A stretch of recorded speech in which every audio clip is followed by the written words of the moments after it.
Hey everybody, we have some exciting news to report to you. Finally. Yay. Something happened. Finally, something happened. Well, we had reached a goal Yeah. on Patreon. Which was? T-shirts. Hey. Woo, shirts. If you saw us before, and if you watch our Patreon video, you can see the Xena Did It First shirt. So we have that design up on Redbubble, and we will tweet out the link and post the link in all the places. And actually, not only is it on T-shirts, but you can also get it on mugs, Yes. notebooks, Yes. laptop things, Whoa. cases for your phone thing Whoa, stuff. okay. Okay. Make your entire body just say Xena did it first. You can put it everywhere. You can put it on a pillow. You can put it on a tote bag, which I'm very excited about. I'm totally getting the tote bag. Yeah, Nice, me too. nice. I want that. I want the mug because, like, the last thing I need is another mug, but, like, There's a travel mug too. I'll make an exception for this. Anyway, so yeah, thank you for everyone that expressed interest and has been looking for the Xena Did It First stuff. Go Buy get it. Yeah. Go tell Yeah. the world. Xena did it first. Yes. Yeah, so thank you everyone for being awesome and supporting us on Patreon. And now you can wear the merch. Thank you, everybody. The power, the passion, The merch! Yes! All right, enjoy this episode.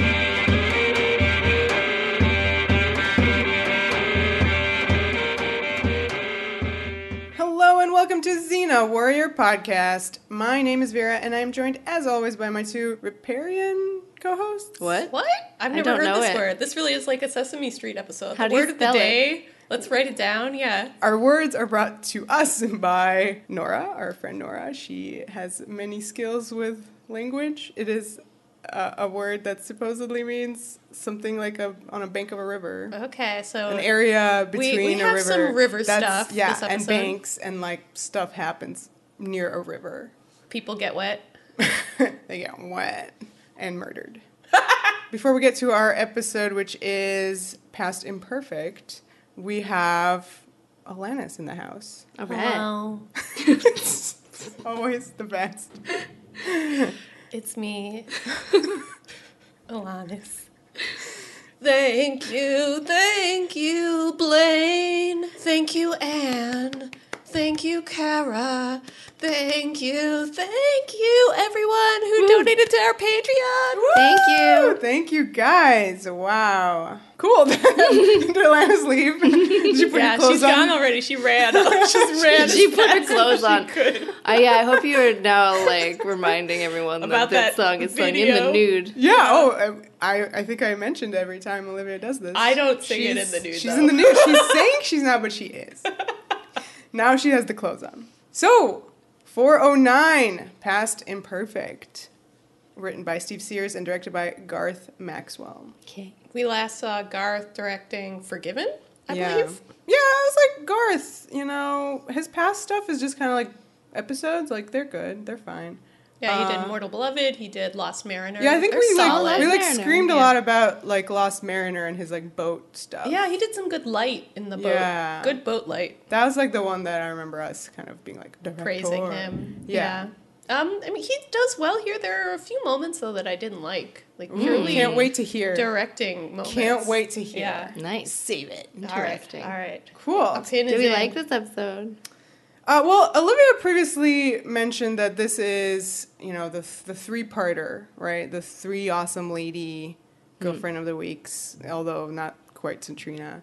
Definitely there's some There's weird, stuff. creepy flirting. Some, like, S&M touching. Is Okay, that a thing?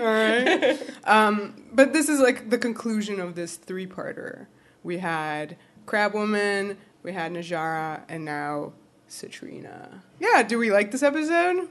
Yeah. I like it. I think it has its problems. Yeah. I think we can all agree that of these three episodes, Crusader is the absolute strongest. Oh my God, Yes. But I think both Locked Up and this one are very ambitious and do a lot of interesting character work. Yeah, Yeah. it's got good stuff going on. I guess for me, this one is the weakest one for me. But certainly I enjoyed seeing Borias again. Oh my god, Oh my when do we God. not love him? Borias is No, it's fun. not. Thankfully, it's not his last episode. It's so. I mean, I know he appears again. Okay. But it is like this is yeah. that's more like a coda. Yeah, Okay. like this is playing him out. Okay. We now have seen the conclusion of his story. right, but it's not like we're gonna say goodbye to Martone forever. No, we have another. I've never said goodbye to Martone. Okay, so we begin with our favorite image of season 4, Xena's vision. It just kind of starts this way. It's so Hello. good. This one that they cut off the shield, so Xena isn't in it at all. Yeah. It is just straight up the Gabrielle part. Can you see her legs in it? Because it's closer. Yeah, or is it it- just probably. Gabrielle? It goes- Yeah. yeah. So, but no face, so it doesn't count. I can't remember at what point you see that. Well, we're seeing this vision, and suddenly Gabrielle's voice cuts in, and she asks Xena if she was sure that she was dying on the cross. That's true. Plenty of people don't die on crosses And for and hours and hours of agony And she's extended. like, the gods know I've been tied to a cross before.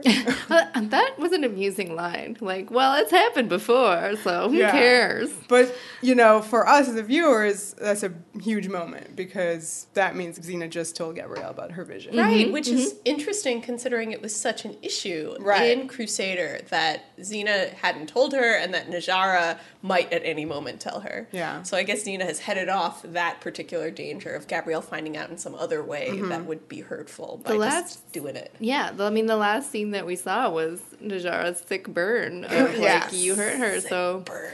I don't know how much time has passed. Well, This could Xena's be- been in a burn unit for about 3 weeks, and as soon as all the bandages came off, she's like, "Yeah, I better just tell guys." Well, Yeah, it was you so, felt like- the moment between, like, at the end of Crusader, when for a second she thought Najara told Gabrielle was, like, the roughest for her. Yeah. So she's like, I can't handle that again. Right. Somebody could just come and tell her. You're like, "Oh, by the way." Like a mind reader, God could Yeah. come and just, like, say it to But Gabrielle. it makes sense now that And she's also, telling I think her. Xena Yeah. has just been stepping up the protective instincts Yes. so much that I bet Gabrielle would just notice something's Yes. amiss. Yeah. Well, she is. she As definitely we will is. see, she's straight up already pissed, and she's like just been told. Right. Oh, she's so mad. I love it. I just love it. I love when Renee is mad. Yeah. It's just fun to me somehow. I She love- does it so well. I love that this entire scene, Gabrielle's, like, reacting. She has this, like, blankie around her shoulders. Good for Blanky. Yeah, although the continuity is a little weird between the white shed and the medium. I like when she's over kind it. of wearing it as a skirt. Right, that's the problem of the continuity there. I didn't notice it. But she's, like, trying to come up with explanations for this, and Xena is just, like, kind of, like, awkwardly tying up her boots, like, in the corner. Yeah, I like that she's doing that. Like she's always She's almost, like, busy afraid to look in at the Gabrielle. campfire scenes Yeah. and stuff. She's always doing an action. On the one hand, it feels very like natural, for an actor to be doing something while they talk, because I think that's what people generally do. But I also like it because, to me it feels like Xena's almost like, I don't want to be having this conversation too much, so let me try to, like, engage in something else. Right, I mean, she's getting ready because at dawn they have to go to this town Actus to warn them that, like, an army is coming. Yeah, and she tells Gabrielle to just stay here and get some rest. You're not coming. That's, like, the least convincing. You have to do this because it's useful to me. She That really does was like just... sleeping, Gabrielle. She does. But That blankie did look very comfortable. Yeah, but Gabrielle is like, she's a little pissed already. I mean, she's like, the threat of a battle does not mean I'm going to end up like your vision. You're expecting Medusa behind every tree. Oh my god, I love that that's line. a great image. I just see her leaping out, being like... it's greatly delivered as well. It's a good yell. They have so many good yelly fights. In Yeah, this. I like how Renee almost just breaks into yelling in this almost like shocking way because, there's patented soft voice. Like, Gabs is a very gentle person for the most part, but then suddenly this yelling, you can feel just how frustrated she is. In her point of view, Xena's just being really unreasonable. And Xena is so bad at communicating. Xena just doesn't want to talk about this at all. So, like, Gabs kind of has to force the issue through yelling. Yes. I love Gabs's line where she's like, well, I'm not going to believe it about the vision. Just this very, like, firm resolution. She's like, I've made up my mind about this. This is what I'm going to do. And I love that the camera, like, cuts to Xena. and you see her make this kind of annoyed face, like, oh my god, like, of course you say that because, like, you're so stubborn. But at the same time, I also see there's something fond. Like, that's exactly what she wants of Gabs. Like, this is pure Gabs. That Gabs is just like, I'm not scared by this. I don't care. And Xena's like, oh, of course you don't. I love you. Of course you don't, She does a lot of, like, interesting mouth acting in this episode. Lucy does. Yeah, Lucy does. Okay, you got to point out all the mouth Well, stuff. I mean, she was doing it here because, like, when she's listening and being yelled at, she's kind of, like, reacting with her mouth. I do like what you're saying there about Xena's reaction to Gabrielle, like, putting her foot down and making the deal to not talk about it anymore. Where, like, you see Xena, like, kind of try and laugh it off, like, and she says, God forbid I ever bring this up again. Yeah. But then it, like, lingers on her, being like, I mean, no, she can't let this go. This is, like, some bad shit. Yeah. This is impossible. And also, I, like, as someone who tended to talk about the rift in terms of communication, like, ladies, talk to each other when you have a problem. The fact that they end this first scene being like, we're not going to talk about this. Like, this is over. I was like, no, that's not good communication. This is going to put your relationship in danger. Yeah. Gabs is not right to just be like, put this to bed. Stop worrying. So they get to Actus. It's a walled city. And inside, everyone's, like, acting normal. Like, as if they don't know that there's a army approaching that's going to attack. So they decide to warn them, and they find, like, the guy with the biggest plume on his helmet. Isn't he dressed in Roman armor? Well, okay, so literally all the armor you see in this episode is, like, their reused armor. Like, those other guys were wearing the same helmets from, like, A Good Day. I get you, but at the same time, I'm, like, in an episode that's so obsessed with Xena's vision, in which men wearing Roman armor are crucifying them. Like, it seems weird that the village they're defending has men with Roman armor. I was like, get out of there. Those aren't the good guys. Well, they might crucify you. That's the thing. I don't think they're supposed to be Romans at all. And part of my problem with Xena's vision entirely here, where she's, like, afraid that they're going to be crucified, like, right here and now, is because I'm like, there's no Romans around. Like, none of these armies are Roman. She's somehow not hung up on that, maybe because in the Xenoverse, everybody's armor is somehow the same. That's true. So she's just like, I don't know, it could be Romans, but it could just be, like, that guy down the street who cosplays as a Roman, I guess. No, the budgetary restrictions of Xena Warrior Princess are stressing Xena out. Right, they're just confusing her. She's like, this episode has the budget for that CGI mountain, you guys. Oh, no. But it does not have budget for centaurs. No, it really doesn't. Wow. I honestly think half the reason why I don't think this episode is as good as Locked Up and Tied Down and Crusader is because of those damn centaur shots. Oh, so bad. Well, they could. The crabs. The crabs were practical, even though they had to be tied to a string. Yeah. We didn't have any actual horsemen. Unfair. What are you going to do, really? So Xena walks up to this dude with the plume, and I love it. To get his attention, she's just like, Yeah, it was so great. And he's just very pompous and, like, looks her over like, who's this? But then he, like, totally listens to her. But I swear to God, it just made me even more convinced he was Roman. Because he had such a chip on his shoulder. Yeah. He was just so like, who are you, Greek person? Yeah. I thought maybe this was like a, Greek village that was under a Roman garrison. Like, I had this whole political context spinning out in my head. None of that is It never was a thing. Revealed. Yeah. No. So this guy's Oakland, and he's from Oakland? He's named Oakleys. He got the glasses. Yes, he's from Oakland. Xena warns him that there's an army basically at their gates, and he's like, but we would have heard. And then he hears because they get bombed. Yeah, it's the same fireballs from A Good Day. They're back. They're back, reused with the outfits. Oh, no. I loved it because you have the big, like, whoosh, not whoosh, the, like... More like a whine. Like, yeah, the, like... Not like that. I think I call it, like, a Stuka dive bomber, the, like, creepy, scary noise that accompanies this explosion. The noises Olivia is making sound like when, like, a crustacean needs to speak. Yeah, that's true. You mean the one... squeak. The ones that ate... crab women. We miss them so like much. the flying lobsters and Yeah. whatnot. Not like a scary bomb. I mean, these bombs kind of decimate this city immediately. There's a lot of people on fire. Yeah, there's this A one lot. lady Oh who's my just gosh. like straight up burning Yeah. to death. That was a good stunt. I gotta say, hey, awesome. We got our first lady stunty on fire. Really cool. Yeah. That's awesome. Yay. Except Hashtag for- feminism. Except for Lucella's blowing fire out of I her also mouth. think Well, the fire. that's different. Yes, that is different. Yeah. But also it's CGI now. No, I For know now. I know it is For now. For now. Oh no. This fire is much more destructive, I thought, than any we've seen before. Where, like, those village huts and market Yeah. stalls are really just, like, aflame. Like, Yeah. carts are, like, exploding. I really love that moment where the fireball knocks Xena and Gabs Yeah. over. They Yes. both fall really hard. Like, Xena does this crazy, like, flip that Yeah. I bet she thought looked cool, but really just looked like, you know. Awkward? Yeah, like her neck was gonna hurt afterwards. I mean, her stunt was Zoe, right? But I thought, like, Renee, I was like, you can see her face. Yeah, she that just, was like, her falls. falling That was hard. a hard fall. Yeah, Good and it's stuff. such a hard fall that Xena has to go back. Yes, she yells Gabrielle. Poison is very protective. Obviously, she's in like extra protective mode. Yes. Oh, big Um, time.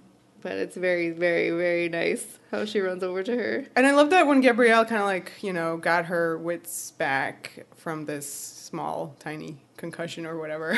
Just a tiny concussion. There's like a dead soldier next to her. And Yeah, she sees that. Totally It's one of makes- those things where you're like, yeah. oh, that was like so close. Yeah. Yeah. Which is funny because then she's so perversely defiant about Right. her own death. Well, even it's though not a it crucifixion. Yeah, that's true. This but is like- yeah, she leads a dangerous life, Yeah. and she's so eager to rush into even more danger to prove her point. Well, her anger is probably more with the like visioniness of it that Xena's saying this is going to happen and we got to prevent this from happening, as opposed to random fireball. Yeah.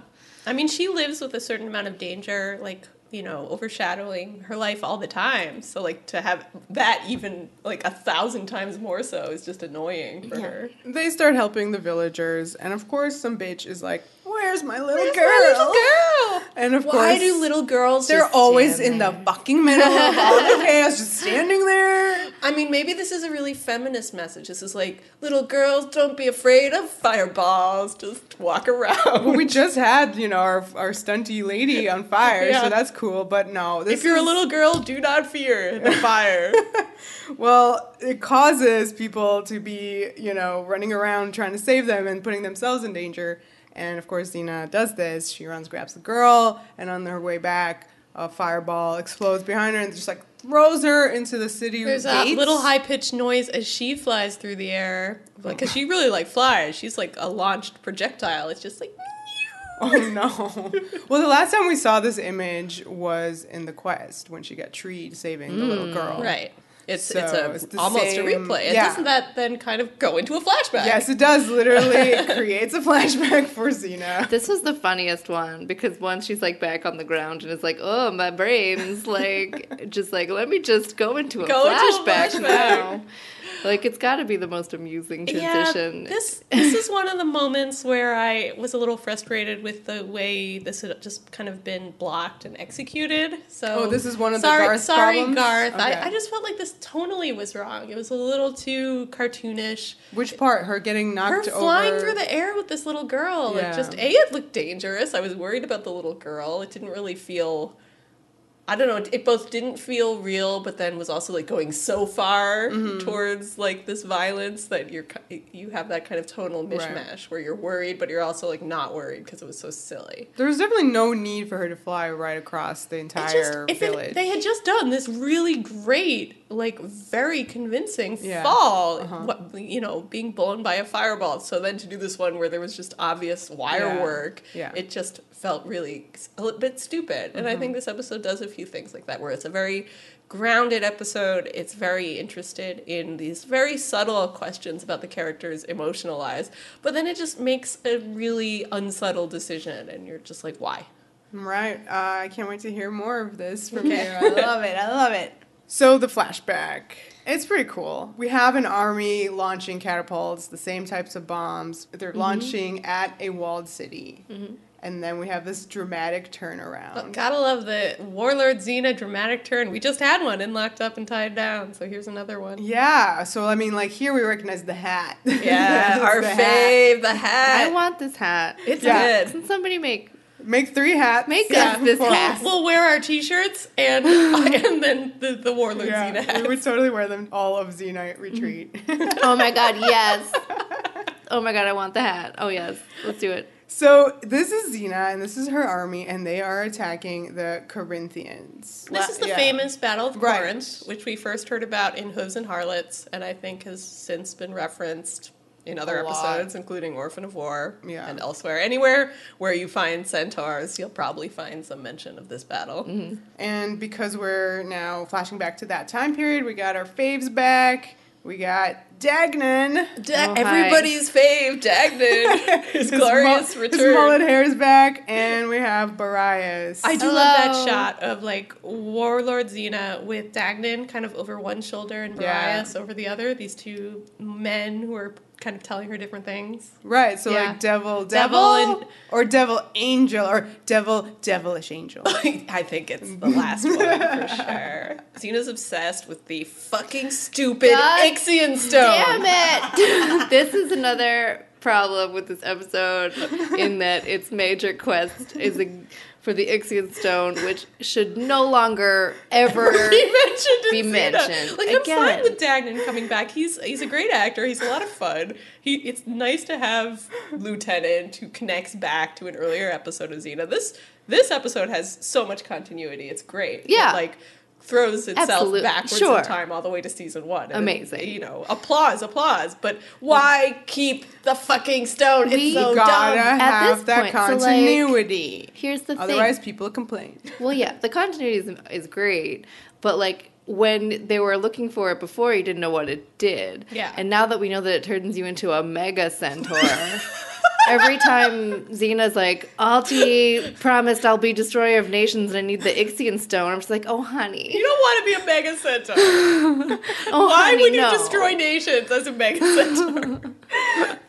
Like, oh my god. So we know what it does. Therefore, she doesn't know that yet. Her destroyer of nations power trip from Alti leading to the Ixion Stone is probably not the best of ideas. I'm positive. It's so important in this episode. Like, it's literally breaking up her and Borias because this is like the one issue that they don't agree on. So let's always keep in mind that Xena does not know the Ixion Stone will turn her into a mega centaur.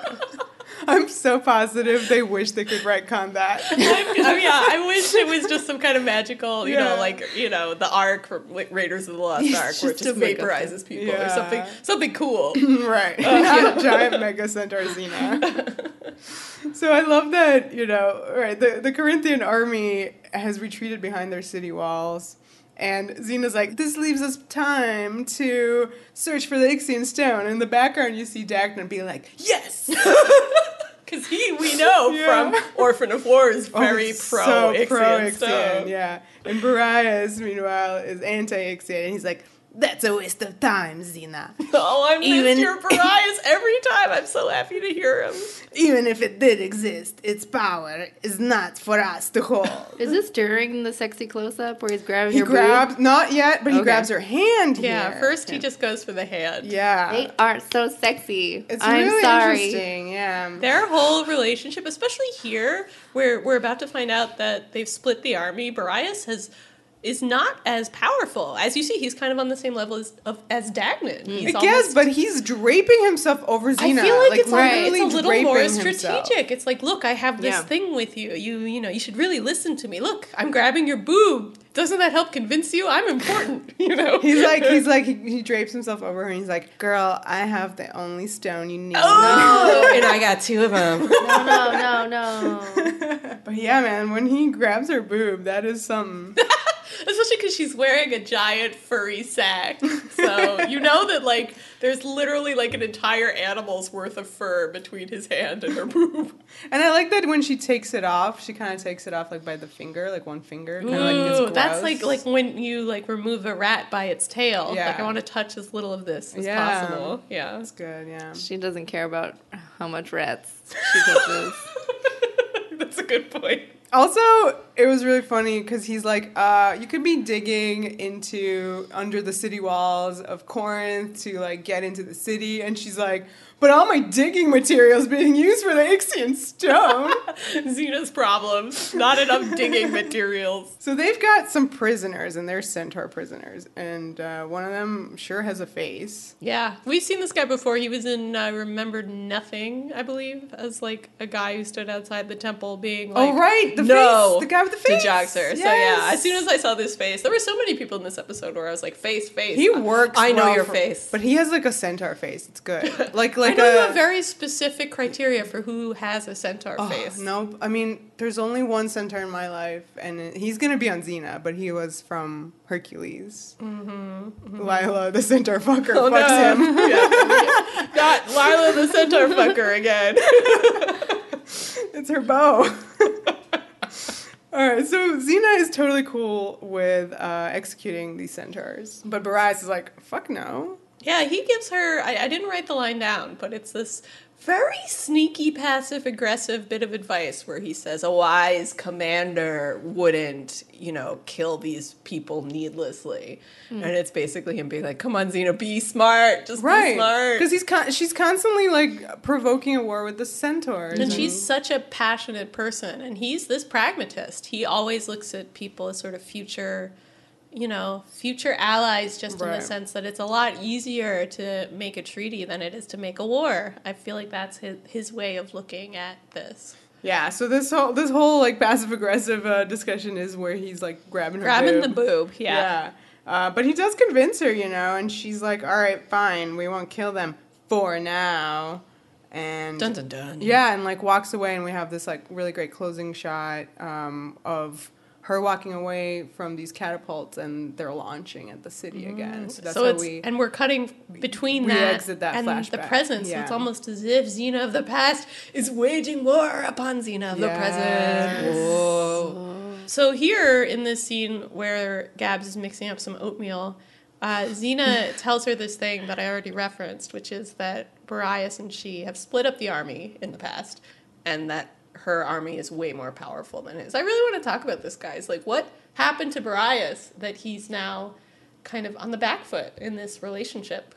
Last we saw, he was slapping Xena around and speaking for her and kind of still wearing the pants, I guess, in the relationship. Or at least he was always in a position of having to, like, mop up her messes and apologize for her. And it felt more equal. I think Alti really, really kind of elevated her in her own belief that she will be Destroyer of Nations. Yeah. Which motivates her to have confidence and get maybe the men's respect from even Bryce's army, You do feel like this whole idea of Xena as Destroyer of Nations, like the men like it. It becomes a kind of cult in a way. Like she's getting almost, like a personality cult. Like it's no longer just like, I'm a good strategist and I'm going to like manage my army well, which is kind of the sense you have of Boreipus, that he just kind of is good at, he has competence and he's good at negotiation. Those are his skills. But she has confidence. She has confidence, and she's able to go to the men and say, like, this is the first step in the plan that has been foreseen by the great shamaness,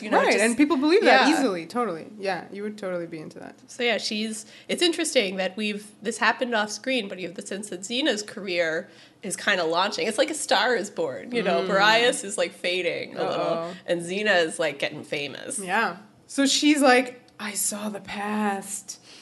I was attacking Corinth like this, and I had everyone trapped.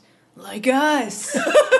Dun dun dun. And that was like the credits. Oh yeah, dun dun dun dun dun dun. After the credits, like we pick up, they're kind of like doing a field hospital, taking care of the wounded. Xena goes into another flashback. Here we meet her slave, which is not a thing we ever realized Xena had as a warlord. This was a bit of a shock to me, considering her present-day hatred of slavery. Right, so this is Satrina. Xena does not like it when she calls her queen. But I do. I know. She massages her shoulders.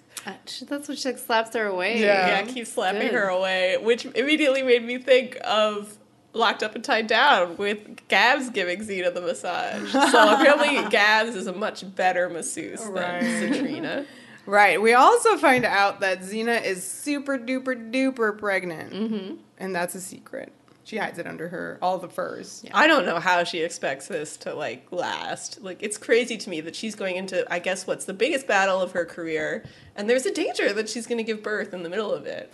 Yeah. I think that's awesome. I don't know. I think it's also, really scary that none of her men know that she's pregnant. It's this big secret. Yeah, not even Dagnan. Yeah, and in fact, that moment where Dagnan just kind of waltzes into the tent, it's a little later in the episode, and you see that both Xena and Borias kind of stiffen almost. Like, there's a sense of, like, oh, we have to look a certain way. And, you feel like this is a very delicate balancing act that Xena's walking. Only Xena, Borias, and Satrina know. What do you guys think of Satrina?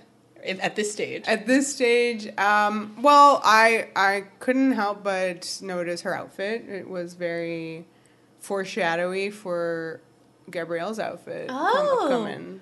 Oh, I like that. Yeah. I mean, she's from, like, an Eastern place, obviously. Especially, like, later when we see her armor there, too. It was, like, a little bit Najara-esque. Yeah. Yeah, I mean, we hear a little bit about this woman's past. It's intriguing. We'll talk about it as we run into it. But it's one of those things where, like, it's just a glimpse. And, of course, I wish there were more. But I'm glad we get the glimpse. I think she's intriguing. I think she's definitely the weaker of the three ladies. And I personally, I think it's a missed opportunity with her. And I also don't quite like the actress's choice later on. Okay, we'll talk about that. Yeah, she makes some choices for sure. You may recognize her face. No, what is it? She is Meridian. Yep. And in fact, I wanted Gabs to kill her. Gabs would be like, oh my god. For a running gag. She had like a scary traumatic flashback in the middle of the episode based on her look-alikeness. And you know what? She's kind of playing in the same shades as Meridian, and that she's a bit of a scary cultist in her intensity. I liked her take on Meridian, like, much more than what she's doing here with Satrina. Oh, that's I'm like, sad. shit. They give her more opportunity, and you don't think she's quite living up to it. She makes some choices that I do not agree with. All right, we'll talk about it. Here she's fun, though, and I like, that she ties into so many characters from Xena's past. Anakin, kind of she's the closest to what... So, remember, we kind of... Again, this is a little early, because she's just, like, whatever, a slave here. But one who is important to Xena, because Borias, like, tries to kick her out of the tent, and Xena's like, no, I want her to give me this massage that I don't like, and keep trying to stop. But you definitely get the impression, and especially because she, like, later kind of almost, like, doesn't even remember her, the fact that she was never into Satrina. Like, she was so into Anakin, like, I don't know what happened in that moon or whatever, 2 weeks that they knew each other.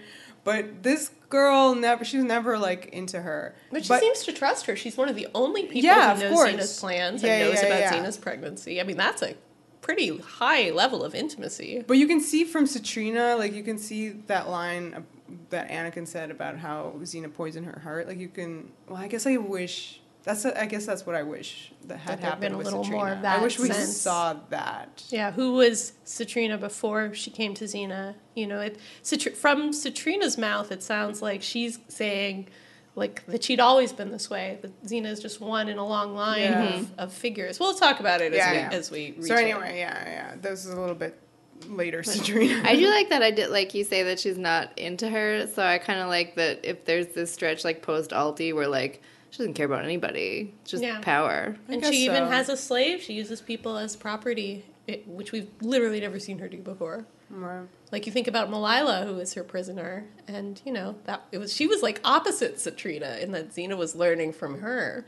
Here, it's Satrina who's doing the learning. Borias enters the tent, and he's like, leave to Satrina, but Xena's like, you don't command in my tent anymore, Borias. Oh. That's remember when he threw Alti out of the tent? Yeah, constantly. That's all he did for like months. They're discussing the plan, and this was, I guess their strategy was a little confusing to me, in that we obviously have Xena engaged in this siege on Corinth. Mm-hmm. Borias wants them to keep marching to Athens. He wants to take Athens. Yeah. And Xena doesn't want to do that as long as Corinth is behind them. Right, but secretly it's because the fucking Ixion Ixion Stone. Stone. So it's funny, though, that this episode, and even more so Orphan of War, paints Boreipus as this, like, great man who, like, had such a change of heart. But here he is talking about taking Athens, which, like, in the Xenoverse is, like, the worst thing you can do. That's like, oh, no, Athens is the best. Don't take it. Yeah. Xena feels a pain, and it's okay. It's just a kick. Yeah, his legs have your strength. Strong Boreas legs. Bryce urges that they hold off any attacks until the baby is born. And Xena is like, we can't do that because I can't just, like, hide in the tent. That's weird. I mean, yeah, I get this. It's their leadership skills. Like, she says that if she does that, then, like, all of her men are going to start abandoning her, basically. That, like, she'll lose their morale and, like, discipline and stuff. So you get that for sure. But is it better to lose the morale or to lose our son? And she, is basically says... Here's the exact quote. This baby is nothing compared to my empire. My empire. Whoa. Right? And this baby. For years. This is just a baby. My empire is the thing that I've created and built and loved. Yes, exactly. That's what she cares about. And as, like I said, you were talking, was that she's been working on it for years, and Boreipus is like, at what cost, Xena? And kind of, like, huffs out of the tent because he's so mad. This is where we were watching it, and Katie, weren't you like, oh my god, Xena can't have it all, according to Boreipus? No. Not according to Boreipus. Boreipus is like, you gotta choose childcare over your career, baby. And Xena's like, no, my career is important to me. But I don't know what Xena, like right now it's like, it's almost like she can't even think about the fact that she's pregnant. You know what I mean? Yeah. Like, she's hiding it from her men because I think on some level she's hiding it from herself. Yeah, that's what I mean. Yeah. Like, it doesn't even feel like a factor. But even the kick, like, scared her. She thought she was going into labor. Yeah. She doesn't want this baby ever to be born or whatever. But I think she's happy to have it as this kind of way of controlling Boreipus.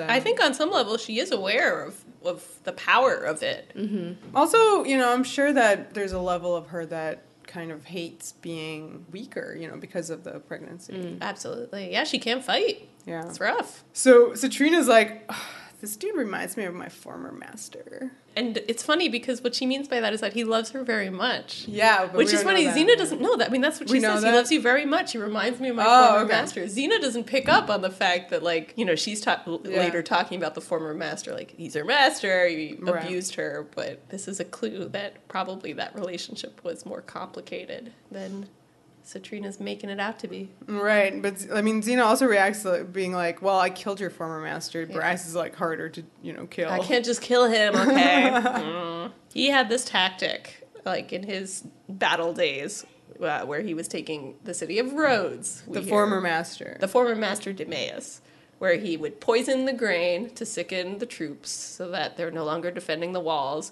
And then he tunneled underneath the walls and collapsed them.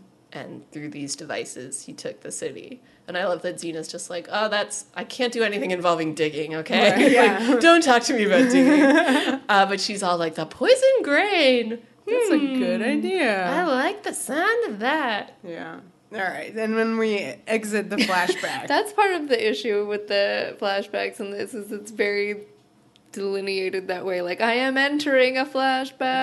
No, we're done. See, another thing I am seeing the past. It's a little cheesy. Like, we've seen the show integrate, like, past and present and memories and present, in ways that feel very natural and, like, psychologically apt. And this feels very cheeseball in that it's like, I'm looking at water and now I'm thinking about water. However, right now, it's very good. Because you see that Xena is very affected by this flashback. Yeah, I mean, her faces here are just so amazing. And she says that they were painful times and, like, basically whispers, I lost a lot, which is pretty rough. And then we get a very good Gabrielle approaches and does basically an entire arm comforting brush. Yeah. Like, from, like, shoulder all the way down. And then I love the way she just stays there. Yeah. Like, she just kind of stands next to her, still, like, facing the other way. She can tell Xena's in a very vulnerable place because she Yeah. keeps just standing there having flashbacks. Yeah, exactly. So General Oakley, the guy with the plume, he's dead. And Sad. Oh, no. we hardly knew him.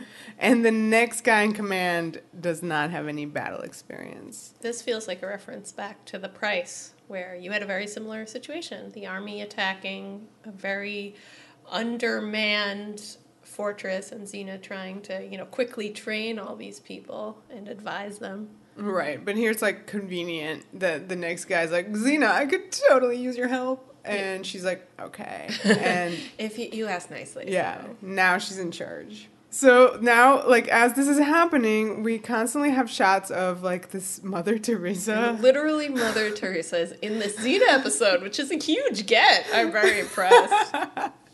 She's feeding the wounded soldiers, and it keeps cutting back to Xena, like, noticing this, and then it's, like, getting closer and closer to the bowl and the food, and suddenly she's like, oh my god, let me taste this. Poison grain! It is poison grain.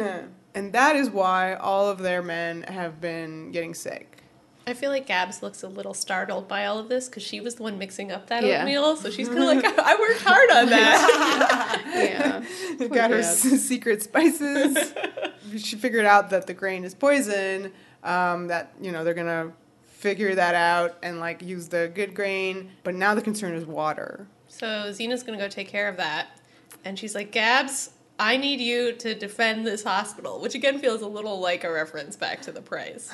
But Gabs is like, this hospital's fine, Xena, God. It's in the middle of the city. It's in the middle Oh of the my city. god. Is so quick to get mad. It is amazing. She is not having any of this. She's like, She's like, this hospital's full of Mother Teresas. It doesn't need me. Yeah. And she's going to go start the fire brigade. That sounds fun. I kind of wanted more scenes of Gabs doing fire brigade. Well, they all go and check out the water. So the source of the water for the city is upstream, and then there's a dam. They're going to, remove the dam. That's Yeah. the plan. It's a little confusing what this plan is. Right. Gab says that Xena's trying to draw out an ambush, but then Xena's ordering the men to destroy the dam and flood the river. She is first trying to get an ambush to attack her. Yeah. Right, because she's expecting one. Yeah. And, she's, parading in front of the dam, hi, I'm here. None of this matters. The only thing that matters in this scene is that guy that's like, what is she doing? And Gabrielle's like, oh, she's blah, blah, blah. And then the guy's like, she's amazing. And Gabrielle makes this face like she's like, It's It is the weirdest the most confounding maybe face. choice in the episode, season, I guess Gabs is show. really annoyed with her entirely. right now. Right. She's just so, Xena's just so on her last nerve right now that even this guy going, Xena's amazing, it makes Gabrielle go, meh. She's all right.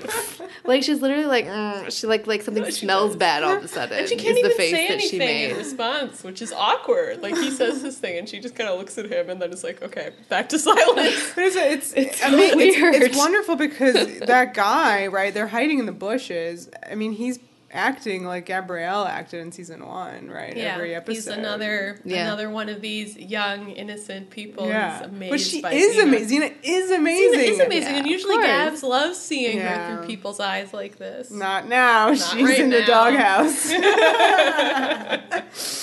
So this is when Xena stares into the water and has a flashback. I like This is my this. favorite thing though because of how she's giving everybody orders to whatever the dam, and she just stands there stares off into the flashback distance and doesn't help. Listen, I thought this one was natural because this is they don't constantly come across dams and streams of water that are purposefully feeding a city or whatever with their water stuff. And the reason she's led the men to this dam is because she remembers from the past that she herself as a commander wanted to do shit with the water.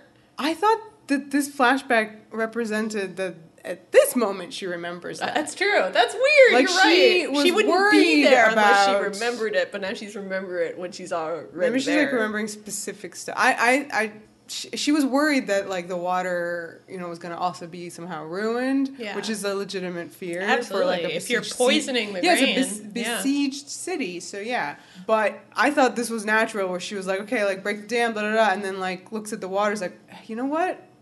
One time I did this thing. And it was shitty. So enters the flashback. So it's Xena and her pals, and they have the centaur prisoners. They're questioning them. And I don't know what happened. Maybe it's just that they rely more on CGI to present the centaurs now. What happened to their rigs? Yeah, they used to have their great centaur rigs that we laughed at, but at least were convincing. Because you were focused on the person, the upper body person. Those rigs were awesome. Than like the whole centaur. Yeah, they just look the wrong size for the environment. They look so like just pasted into the shots. Like it has not aged well, these effects. I don't know, maybe they were like, maybe Garth Maxwell was like, I want only wide shots of centaurs. They're so majestic standing there with their 4 legs. So these centaurs aren't like Tildus's men, they're Calliope's men, so that's like important because we know that name. We know both those names. Well, yeah, right, Tildus Swinton, centaur. And we know that these were 2 different, this has finally clarified something that I think we were confused about even we thought it was the same guy. Orphan of War, we were like, how do these guys relate to Tildus Swinton? And the answer is they're 2 separate centaur armies. Yeah. Right, it's Calliope's, praise him. Praise him. And Xena starts getting snippy with them, of course, because she's always trying to, like, provoke them into, like, a war. And, of course, Borias interrupts because he's like, friend of the centaurs. Yeah, well, he's not friend of the centaurs yet. But, like, in general, he is. Yeah. Like, just his entire raison d'etre right now is to be like, stop fucking with the centaurs. Well, he before that, he was like, stop fucking with the Amazons. I want to make a treaty with them. Before that, he was like, stop fucking with Lao Ma and Ming Tian because I want to make treaties with them. Like, it's just always, I want to make treaties. Like, that's what this guy does. And Xena just won't play along. But here, she bites her tongue and she lets him negotiate. For now. Right. Everything's always like, for now. For now. Yeah, so she lets them go. And they're supposed to take a message to Calliope that they're going to meet for a treaty. We'll see how that goes. Yeah, of course. She's basically setting up Borias on a blind date with Calliope. We're about to see is just weirdly obsessed with him for no reason. But okay, we'll get there. And then she decides to send a message to the Corinthians by slaughtering the captured soldiers. This is gross. Mm-hmm. That moment where Dagnan steps forward and just slits the guy's throat and throws him down into the water like he's a piece of trash. And by that I mean that Dagnan is a piece of trash.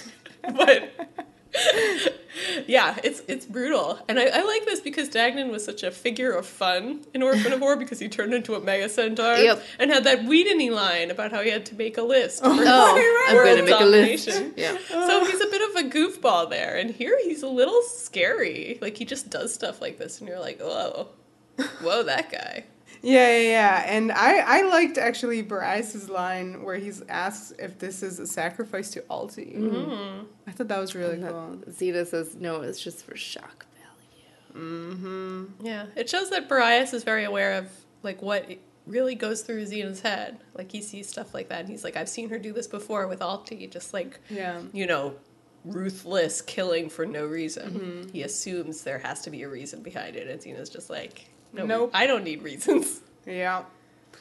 So she's out of that flashback, and now we're in the present, and suddenly from under the water emerges, like, helmets. So this, again, is wonderful, because we're cutting from the past, where bodies are being thrown into the water, to the present, in which bodies are emerging from the water, but they're, like, living soldiers. So why are they under there for so long? For shock value. If they are indeed alive, they have gills. Surely they should just be... They're special trained gills soldiers. Hollow reeds. Given how long with. They were on the banks already. It's true. What the fuck? They've spent like the duration of a flashback like underwater. Yeah. It's a lot. But so this is the ambush that Xena expected before the soldiers here do not fall for her, like, taking herself out to, like, draw that ambush. They wait and do what they were going to do, which is surprise her. Surprise her, attack here. they come out of this water kind of like the Horde. Yeah, I thought of the Horde. There are a lot of references, I feel like, to the price in this episode. I mean, obviously there are references to so many episodes. I think this may be the most, like, intertextual episode of Xena so far, where you just have so many callbacks to things. Well, Steve, yeah. Yeah, and they're all Steve episodes. Yeah, there we go. Steve really has a handle on all episodes of the show written by Steve. Yeah. And these guys attack. Yep.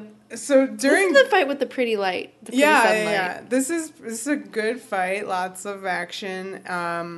But during this fight, Xena spots something in the distance. Listen, that mountain is so far away. So far away. It's a mountain that looks like a bear claw. It's a claw Yeah, I call it Dead Hand Mountain. Dead hand. Maybe it's like the Yeti claw. That's because it's snowy. Yes. Yeah, it is always snowy, this mountain. Yeah. We hopefully get a little quick flashback, or not a flashback, it's like a flash to her vision from the future where they're getting crucified, and it is the same mountain in the background. Yep. Have you guys noticed this mountain ever before? No, because they put it in there now. Yeah. You get this revealed piecemeal. Where are they? Are they still in Phoenicia? It seems like they're back in Greece. Wherever Actus is. Yeah, I feel like they wandered back. They were going east, but now they've wandered back. I don't know how they do anything. And Xena calls for a retreat because they are not winning this one. She got outsmarted by her own tactics. Dun dun dun. And back to Actus. That's the good back touching. Yes. Okay, good day. Good back touching. Thank you, Katie. You're welcome. Well, yeah, so in Actus, Xena is purely shooketh. And it's funny I would be. I mean, it's getting bad now. I like how she's like, hey, Gabs, did you, like, happen to notice that mountain? And Gabs just, like, doesn't, like, I feel like if someone asked me that, I'd be like, yeah, what about it? It was a mountain. Like, Gabs is just like, oh, was it the mountain from your vision, Xena? Is it that mountain? She's so, like, sarcastic. I love it. I actually really love that line where Xena's trying to spin it out, saying, like, well, you know, what if this is the place that it happens? Gabs is just like, it isn't. She just shuts it down. She's right. That's true. Also, she's right. They have 3 days of supplies for here. That is not a lot. No. They in trouble. Flashback time. Xena's back in her tent, and the baby is just about ready to pop. Bryce is very excited. Yeah, Boreipus is happy. Yeah, he's like, soon I can name my son. What do you think Boreipus would name him? Bryce Jr. So I mean, even earlier, I know we were kind of talking about their power dynamics and, you know, how he was, like, grabbing her boob and all this stuff. But I really love the physicality they have together in these scenes where, like, I can't really describe it, but it seems like he's being very gentle, and it's interesting. It is interesting, because you feel like Xena doesn't like it. Xena doesn't like to be treated gently. I mean, this is the woman who, like, you know, seemed happy when Boreipus threw her off his horse. One of the times she's really not that conscious of him being there, because she's busy having a baby. That's but, true. like, this time as well. Yeah, well, here she plays into it. Yeah. I noticed that, like, when he's, you know, she accuses him of wanting to take her son away, and then kind of flirts with him, which I thought was an interesting choice, where she sort of, like, simpers and says, well, you know, what about us? Right, I mean, well, that was what he proclaimed, like, before that made her kind of, like, grossed out. So I thought she sarcastically was like, what about us, Bryce? Yeah, like, you used to seem like you know, so soft and caring about me, and now it's all like, my son this and my son that. Right. And then he's like, there's very little left of us. And that's sad. Like, whose decision is that? Like, he really has, you know, been declaring himself as hers, and she has been putting as much distance between them, as much emotional distance between them as possible.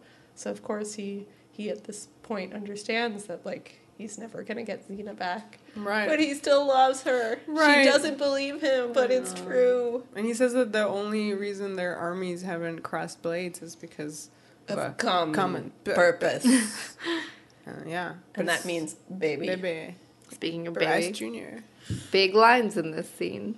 Yeah, here we go. Bryce says that if his son stays, he will become a target for Xena's enemies. He'll see things that a child shouldn't see, and...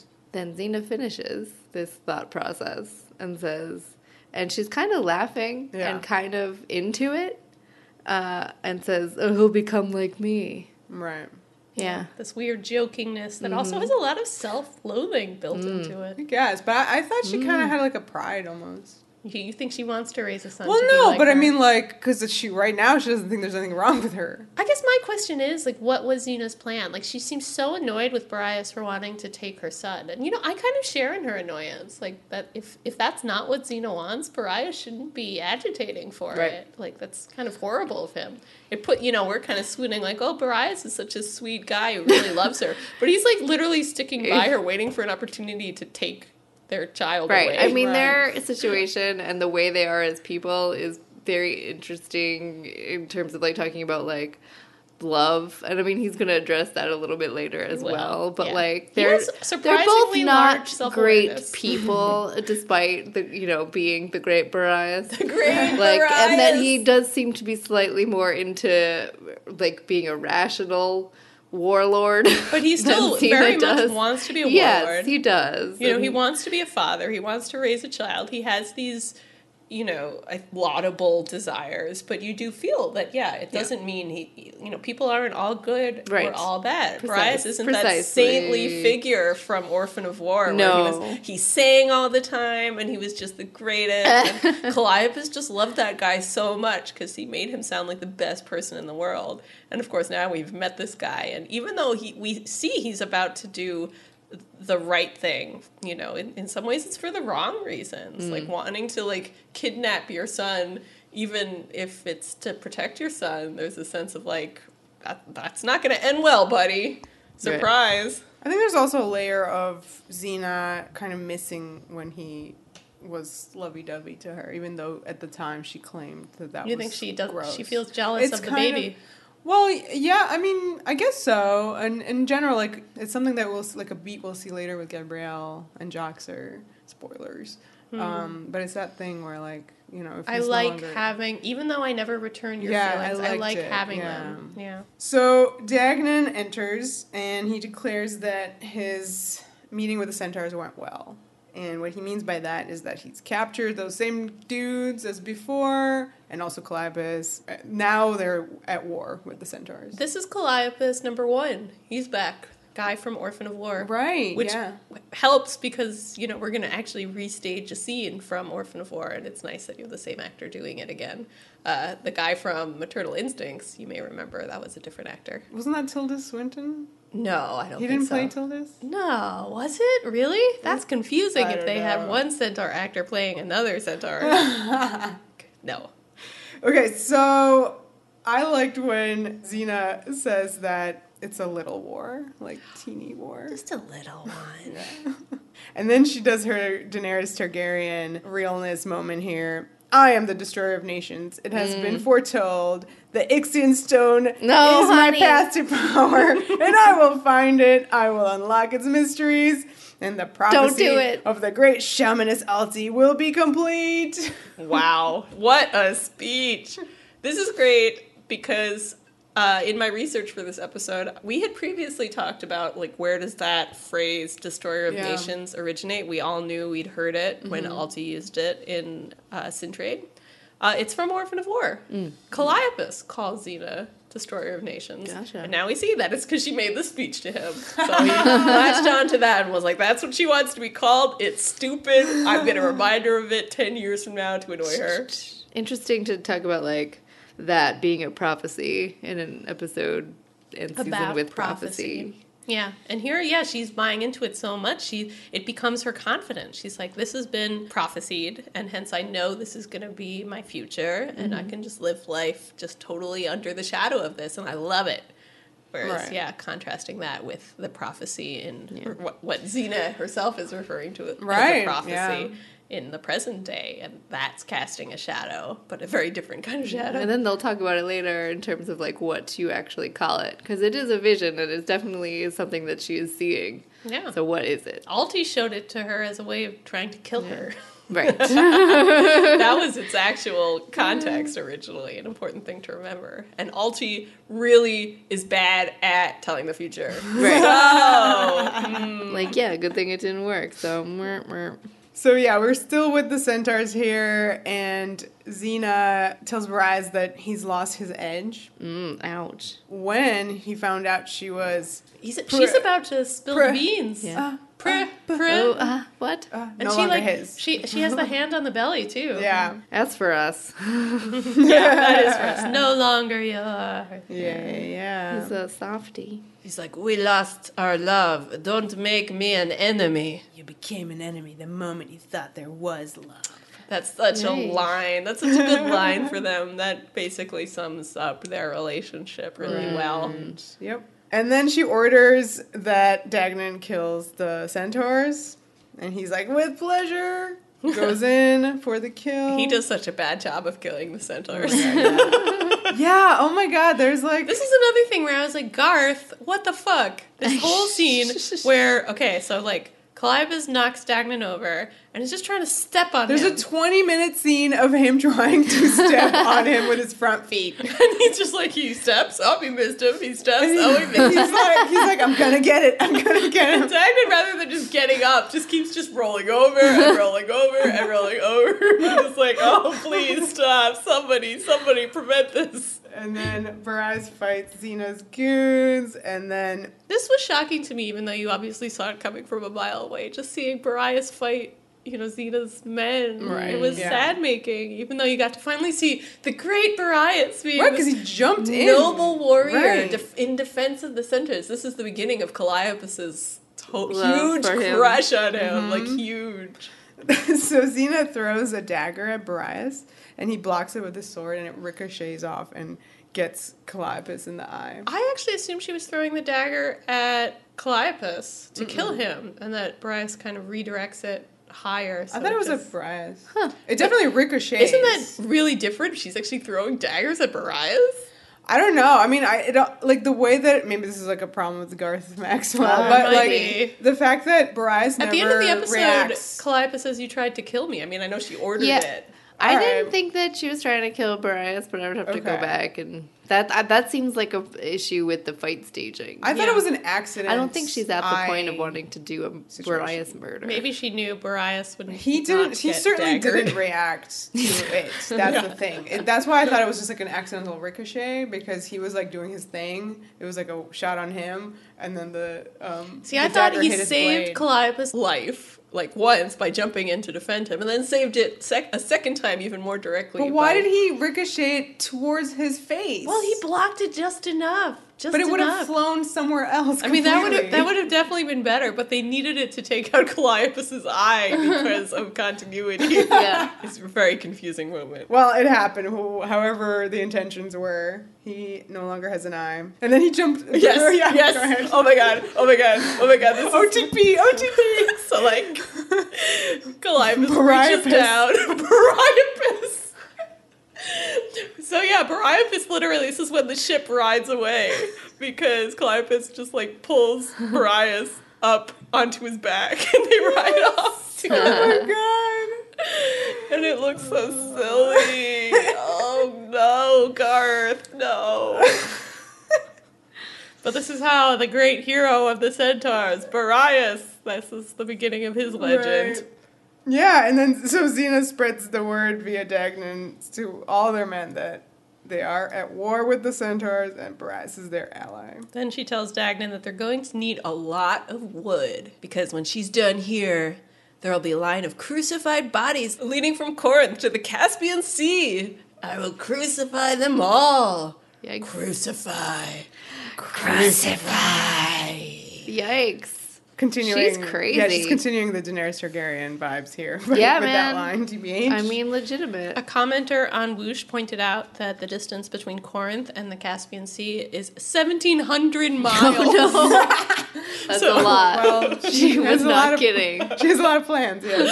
I also think it's important. Like, this obviously is very ridiculous. It's very easy to like laugh at just how far gone she is here with her. I liked it. No, she was it's- really, really I mean, this is her mad. trauma speaking It's- too. yeah. Yeah, to absolutely. Boreas what was done to her. Yes, yes. And clearly, from the way she's standing, like she's having labor pains. She's in serious physical distress while all this is going on. And I think that's Right. part of the performance, that she's just like Yeah. so overwhelmed. Yeah, and she does, as she says, crucify. She walks away from the camera. That's an important image that we have seen many times already.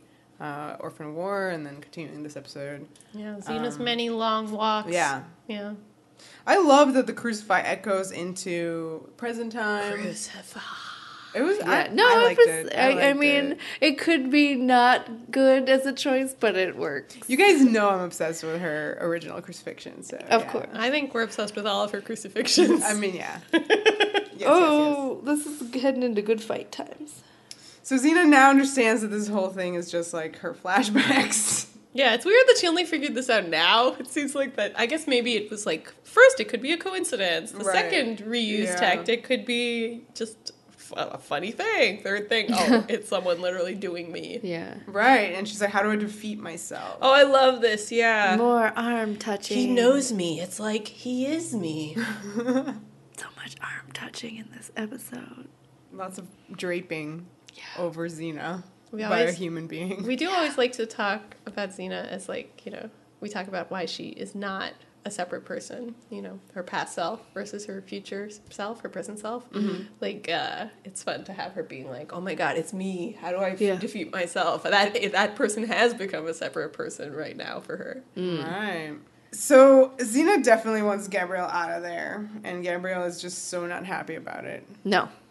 She's not having any bullshit. And this time she really calls her on it, and that Xena's doing kind of morally complicated decision-making where she's willing to risk the men's life in this little besieged army just to get Gabs out of there. And Gabs is like, you can't, like, you're willing to risk these men just to save me. Their lives mean nothing to you. Right. Like, that is, I think, a good moment to, like, trying at least to shock Xena out of her kind of, you know, self-absorbed state. I mean, even though she's really, you know, concerned with Gabs, which all of us are. Of course, we want Gabs to be Xena's number one. It's important to remind people that, like, risking other people's lives just to save your friend is not okay. Again, the super importance of one against an army. You know, what the greater good means and how that is in relation to Xena and Gabrielle's relationship. Yep. And she says, as long as you're concentrating on me, you can't think about the problem. And Xena goes, I am thinking about the problem. And her voice cracks. Yeah. Oh, so good. she seems really tired. I mean, yeah, she's very stressed out. Yeah. To her, it's in this scene is where it kind of all comes together as like one problem. Right. Because she sees defeat here as leading to her crucifixion vision. Yeah. Well, this is where I'm like, but there are no Romans anywhere. I know, but that's not what she's thinking. There was that one guy, but he died. So it's fine. But I guess mysterious person, maybe a man's army who's attacking, they could all be in Roman armor. It's true. Too. Yeah, it's true. This is the best fight. Yeah. Oh my God. All right. Let's get into it. Yes. Gabrielle says, I'm going to the battlements. I'm going to reinforce the men. Like, she turns around and starts walking away, and Xena's just like, Gabrielle! Like, it's intense. Her shouting after her. Gabrielle sort of like grabs the top of her head in frustration and just like bursts out. I don't believe your vision. I can't afford to. I love the way she says that. Yeah. I can't afford to. Yeah. To me, it's kind of a signal that she's more worried about it than she's willing to say to Xena. She's made this mental calculation that, like, this is scary, but I can't afford to be scared about it. Now, either I prove you wrong and we go on from here, or I prove you right and we die. But either way, I will not continue like this. Yeah, because you can't. If you, like, honestly, you understand why she's so frustrated. Because, like, Xena's treating her like she's season 1 Gabrielle again. And then that they're having this, like, vision of this impending doom over them. Like, the way that she's like, I can't afford to think about this. Like, you can't do anything. It's like a paralyzing thing. And we see that Xena herself is pretty paralyzed. Yeah. Like, she keeps just being obsessed with trying to save Gabs rather than thinking about the bigger picture of how to defeat this army, though it turns out that she is very much engaged with that bigger picture. So many good faces. Xena, like, angrily just, like, turns away. It's hard. It's hard because, you know, this is the moment where you want them, you know, Xena's so stressed. You want more of an arm touching. You don't want the fights. Gotta wait. But yeah, they need to, I feel like Gabrielle has to put her foot down here because Xena is just really getting so, like, it's becoming the one against an army fight where Xena's, like, literally can't think of anything but how best to get Gabrielle out of there. Right.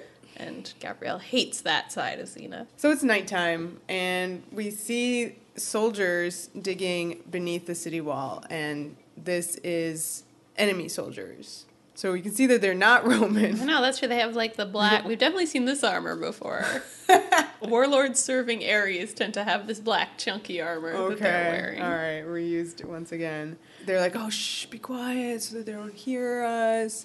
And once these guys leave with their buckets of dirt, Xena... Doesn't seem like a very efficient way of tunneling, does it? It works, though. Yeah, they have like they've installed electricity. Like it's fully, all the sinks are braced. Like everything is exactly perfect under there.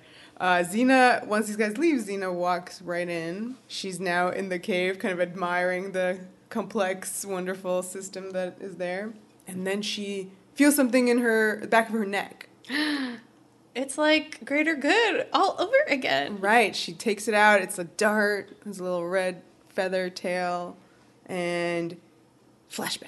Of course. This is just like that time I was hit by the dart. Oh, no, not that time. Actually, I also really like this. I mean, like, I know we just made fun of it, but what triggers it is the smell. She smells it, and she's like, I know what this is. And smells are, like, I forget, that's the sense that's most connected, like, in the brain to the place where your memories are stored. Yeah, that's right. Yeah. In the flashback, we are now in her tent, and Xena is in labor. Satrina is trying to feed her a potion, a liquid. Yeah, a plant smush. Yeah. In a liquid form. It looks like a nice soup. They say words of plants. It's Santra. The Santra flower. Right, because I was like, oh, it's Santra, and her name is Satrina. That's true. That's why they picked it. Yeah, no, I don't know. Not its properties. Yeah, so this will help her with the pain, but Xena refuses to take it because it's going to knock her out. She doesn't want to be knocked out in the middle of a battle. Yeah. Right. But Satrina's like, okay, I mean, like, you can then take the... What is that called? The Calla root. The calla root, right. The antidote to wake her up once the baby's born. I'm glad they're explaining the mechanics of this poisoning to us. I liked it. This was like a very, like, the red tent moment. You know? My God. Satrina's a pretty good nurse in this moment. She does know a lot, yeah. And she's very good to Xena. You know, she helps her deliver this baby, even though she seems very anti-baby later. And anti-Xena. But in a complicated way. Like, she very much appreciates Xena. Like, it's in her best interest for Xena to be around for as long as she needs her. But we don't know exactly how long that's going to be. So, Xena's out of the flashback, and obviously the dart is laced with Santra. Santra! And she starts getting all woobly. Oh, no. And, she sees a silhouette. Yeah, in the darkness, tunnel. yeah. And this is just it's a very striking image, the silhouette. Like, the figure's kind of holding up a sword.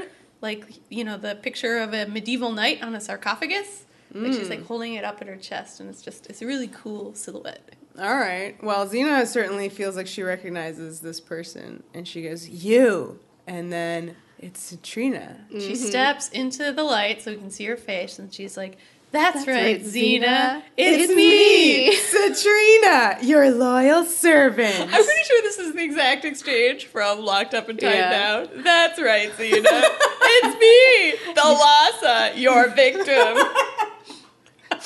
Oh my god. So see, the episodes know they're connected. They do, yeah. A very self-conscious three-parter. If only she threw a crab at the back of Xena, not a dart.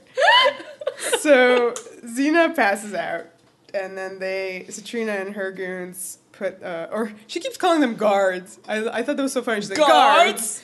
Go there! Guards, go there! She needs guards because she's not a fighter. Yeah. It's just, I don't know, it's weird that she calls them guards. It's weird because it makes her sound like royalty. Like, yeah. House guards! Yeah. Right. And, like, I guess you would think, somehow she has an army following her. Because she is mad skilled at predicting what people will do and is totally a villain of the wits, which we haven't seen before. Okay. I guess I'm saying is she would have trusted commanders. That's not true. just, But you know what she quote-unquote, learned guards. from Xena? That trusted commanders are the worst, and they're extremely prone to betrayal, so she's got none of those. So she ties Floppy Xena to this post. Floppy Xena looks so, like, floppy here. Yeah. She's just, She's doing a good job. Yeah. I, for one, am convinced at her floppiness. Yeah, I was convinced, It's super convincing. I was, yeah. She orders all her men to leave and then proceeds to tell Xena her plan in detail. Oh my god, this girl has the biggest case of monologuing. Yeah. Like the biggest. She's just like, oh great. Xena doesn't even, she can't, what did she say? She's in no condition to resist. Right, Which is, let me tell you. You should never say around Xena. So she's going to, like, pull this rope, and it's going to start collapsing the tunnel. She's made, like, this giant domino train. And one part of the tunnel will collapse, and it'll cause the next part to go in, and so forth and so forth. I love that she wakes Xena up by touching her face all creepily. That's my favorite way for villains to wake someone up. Or not even villains. Remember when Xena woke up Gabs by putting her finger in her mouth? Oh, yes. That was good. That's creepy. I like that so much. No, that's a good example, though. That makes me think of Practical Magic. When they do the nose thing. Oh, yeah. Yeah. Face touching in any form. We're here for it. So Satrina, because they're alone and Xena's in no condition to resist, basically starts singing, meaning that, she doesn't literally sing her plot, her monologue here. She just says everything. I studied you, Xena. All those years you thought I was this poor, defenseless little slave girl you captured from Demeus. The truth is, Demeus was my partner, my lover. Is this your audition tape or something? I'm gonna keep going. Get all the giggles out. My mentor before you came along. Of all the people I've studied, you were the most complex, the most brilliant of the minds I've defeated this far. I never did have that much in the way of muscle. Jeez. Never. But I am a survivor. And I have this incredible ability to put myself into my enemy's head. This was my one chance to learn from the best. I love this girl. So, I mean, this is fun that was information. wonderful. That was one in my notes. This is my Satrina monologue. I can't do it as well as you, but it sums up like this. I am but a small woman with no mustache to twirl, but I have a mustache of the mind, and I twirl it. She really does. She spends the entire rest of her screen time twirling the mustache. It's really funny now when we go back to the flashback and, she has that scene with Borias where she's pretending not to have the mustache she's twirling, and it's suddenly incredibly unconvincing. You're just like, girl, we see you twirling that mustache. So apparently Satrina kept Xena from seeing Boreipus the night his army attacked. Xena herself must have been conscious of Boreas' army attacking and probably thought, oh no, Boreas has betrayed me again. He doesn't love me, just like I thought. And it is quite striking that they're attacking, but it's only as cover so that he can sneak in and take Xena away. That's when she turns and hisses at Satrina there. Oh, what is Xena, she she kind of just hisses she at just her. goes, hiss. When she says something about not letting her see Boreas that night. Xena really reacts. Wow, that's good. Because she Xena gets doesn't really mad at Satrina. Xena doesn't know this in this information. episode. That's fucked up new information for her. So I really liked the sound effects of the arrows. So we see all these guys firing fire arrows at night. And it's just it was a really great sound effect that they used for the twang of the... Oh, the bows. Yeah, the bow. That's cool. That's better than the... Yeah. And so these arrows are just hitting everything. Tents are on fire. There's chaos in this camp of Xena's. Boriipus sneaks into the tent. Xena is passed out on the bed. She seems like she's out of it. So, of course, in the moment when he thinks that Xena can't really understand him, is when he finally just talks completely honestly about his feelings. Mm-hmm. It's good. It's very sweet. He touches her hand and her cheek, sort of just hovers over her, kind of patting her as she's in this, great physical distress. And he says, before Alti... Well, Vera, you should say it because you do a much better Borias than I do. like your Borias. Do Satrina doing Borias. Satrina doing Borias. Before all this, we had love, Xena. Maybe we confused it with power, but it was there. It's still there. For the sake of our son and us, I'm taking you away. Aw. He sounded French. Where I shall be a chef and open a restaurant. Aww. Yeah, so he goes and he future. starts preparing this wagon. He's putting a little blanket. Little blanket down on the wagon. Yeah, he's sweet, and this is his best moment, right? Because he's used his friendship with the centaur, so he's trying to avert war and save Xena and save this baby. So he's really making good in this moment. Yeah.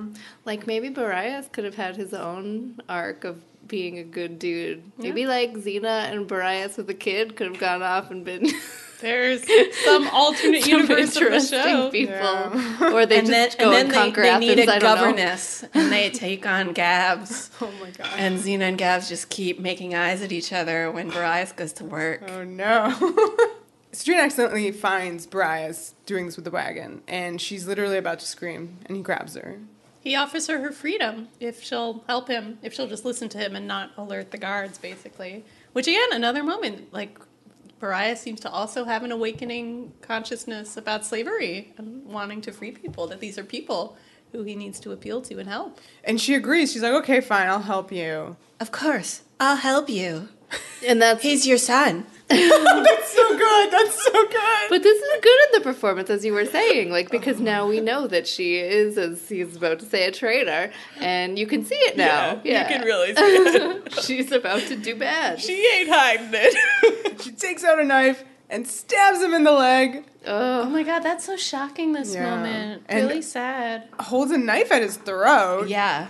And then she's like, no, Borias, I can't do that. I can't let that happen. Not while I've got so much to learn from her.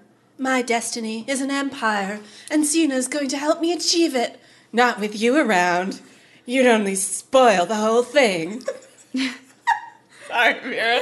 Oh, I Trying love to it upstage so you. much. I can't do Satrina, so you gotta do them all. But I feel like there was some kind of mythic thing that was pinging me. Maybe it's Achilles, the fact that this great warrior who apparently Borias is taken down by this little minor leg wound. But He's not. I mean, very much not. but It's the start. It's the start, and Okay. it clearly puts him into the fight with Dagnan at a disadvantage. And you see that in the blocking, that he keeps, hobbling around Okay. while Dagnan is kicking the shit out of him. Sure. I guess maybe you're thinking of Gladiator. Oh my god, you're right, that does happen in Gladiator. Yeah, okay. Xena did it first. This is her motivation, it seems, right? That she wants her own empire. Yeah, she wants to be the destroyer of nations. What? I think. Since when? Since forever. We don't know this girl's story. We know that Timaeus was her partner. We don't really understand what that means. Like, I guess the charitable reading would be that, this guy really messed her up, this previous guy in her life. And, she's spiraled out from this trauma and, feels like, oh, well, I survived that guy. I'm going to just find people like him and learn from them until I can be, the worst bastard in the world. I feel like she's so all over the place and, like, we don't see any of this stuff, and it's a little bit kind of a bummer. Like, I wish that we saw, like, that's what, I guess these are pins that we were unpinning from our earlier conversation, where I wish that we had seen Xena poison this woman's soul. To the point where she's like, no, I want my own empire. Like, you now. don't deserve it. Like, yeah. It should be for me. Right. Because that's a new thing. Like, we've seen, the proto Gabrielles being, like, whatever, destroyed by her or, like, in front of her. This girl, I don't really see, like, a Gabrielle in her. No. She's her own. She's a baby Xena. Yeah. But and a very specific version of Xena. right. And so, I don't know, like. She's we always love to talk about early Xena and how she's so hungry to learn things from people. Whenever she sees a new skill, she's like, I want that, gimme. That's this girl. That's like her only personality trait. Is that she's just like, I want that. bring me the next person. I'm going to learn more. I'm going to surpass everybody. I guess it's really hard because it's like they're really telling us that about her. Yeah, We don't really we see don't that. see it. We hear her talk about it quite a bit, though. No. Oh boy. So I guess, yeah, for me, she's a little bit weak in the sense that I don't see like a fully fleshed out She's character. intriguing. Like I said, I like my reading where you look into her past and see some kind of trauma that maybe created this. But at the same time, we just don't know. From what she says, it sounds like this really is just like the thing that she's been doing her whole life. But she seems to be pissed off that Xena killed her previous master who she loved. Yeah, that's Like, what she says. So it's like some kind of like revenge on, like, really long game revenge on Xena about this man. But at the same time, loved. it sounds like that the man that she loved was someone she was just pumping for information to like be a really amazing warlord.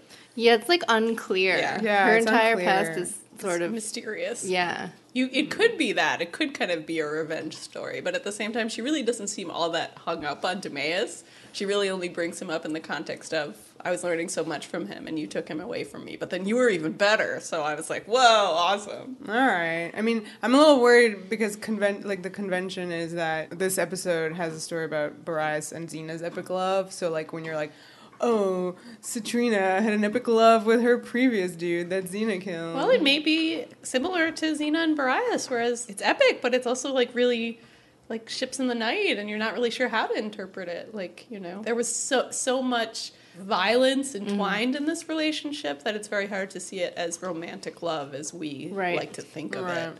Well, Satrina needs Borias dead, and she also kind of needs the kid dead, too. Yeah, she sort of says, put a pin in it with the kid. She's like, I'm not getting rid of him now, but, like, I don't really like the idea of you having a baby.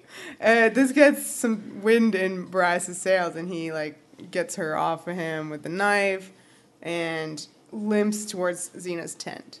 So that's when Satrina has the great idea that she can just shout for Dagnan and tell Dagnan that Borias is in the camp because he's there to kill Xena. Oh no. Yep. Terrible misunderstanding. So Dagnan, as a loyal lieutenant of Xena's, just fights Borias to the death. Yep. Yeah. The music is nuts. Oh man, this music is crazy. This editing is crazy. Right, so if we have our two, this is like the big climax. We have our two scenes. Yeah. We have This is fabulous. This whole sequence is amazing. intercutting action outside Xena's tent, action inside Xena's tent.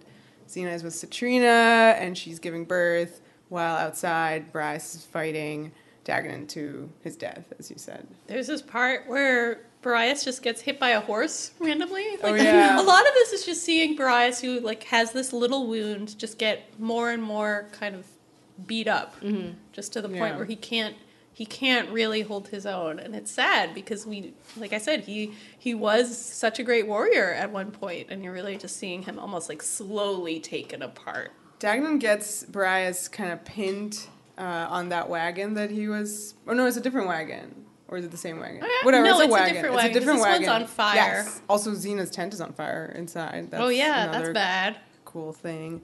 And he digs his fingers in Borias' leg wound. No. It's real bad. Yeah. I did not like. And then smears the blood from his fingers on Borias' face, which just felt like insult to injury. Yeah, but it makes Borias do this crazy, crazy scream, like this like intense, like animalistic kind of noise. And then it's like intercut with Xena doing her labor pains. Yeah, No. which she's very good at screaming. Yeah. I always So am good. like, actresses doing this kind of scene. It must just be like, I don't know Their what. poor throats. Yeah. Yeah. I love how she's so pink and flushed. That was a nice, Aw. believable touch. I love it. I love whenever, that happens again later. Right, yeah. Yeah, you really Spoilers. feel the effort. And yeah, it's so nice, in this intercutting of Xena screaming at the exact same time as Borias screaming. For once, these two are in sync, Yeah.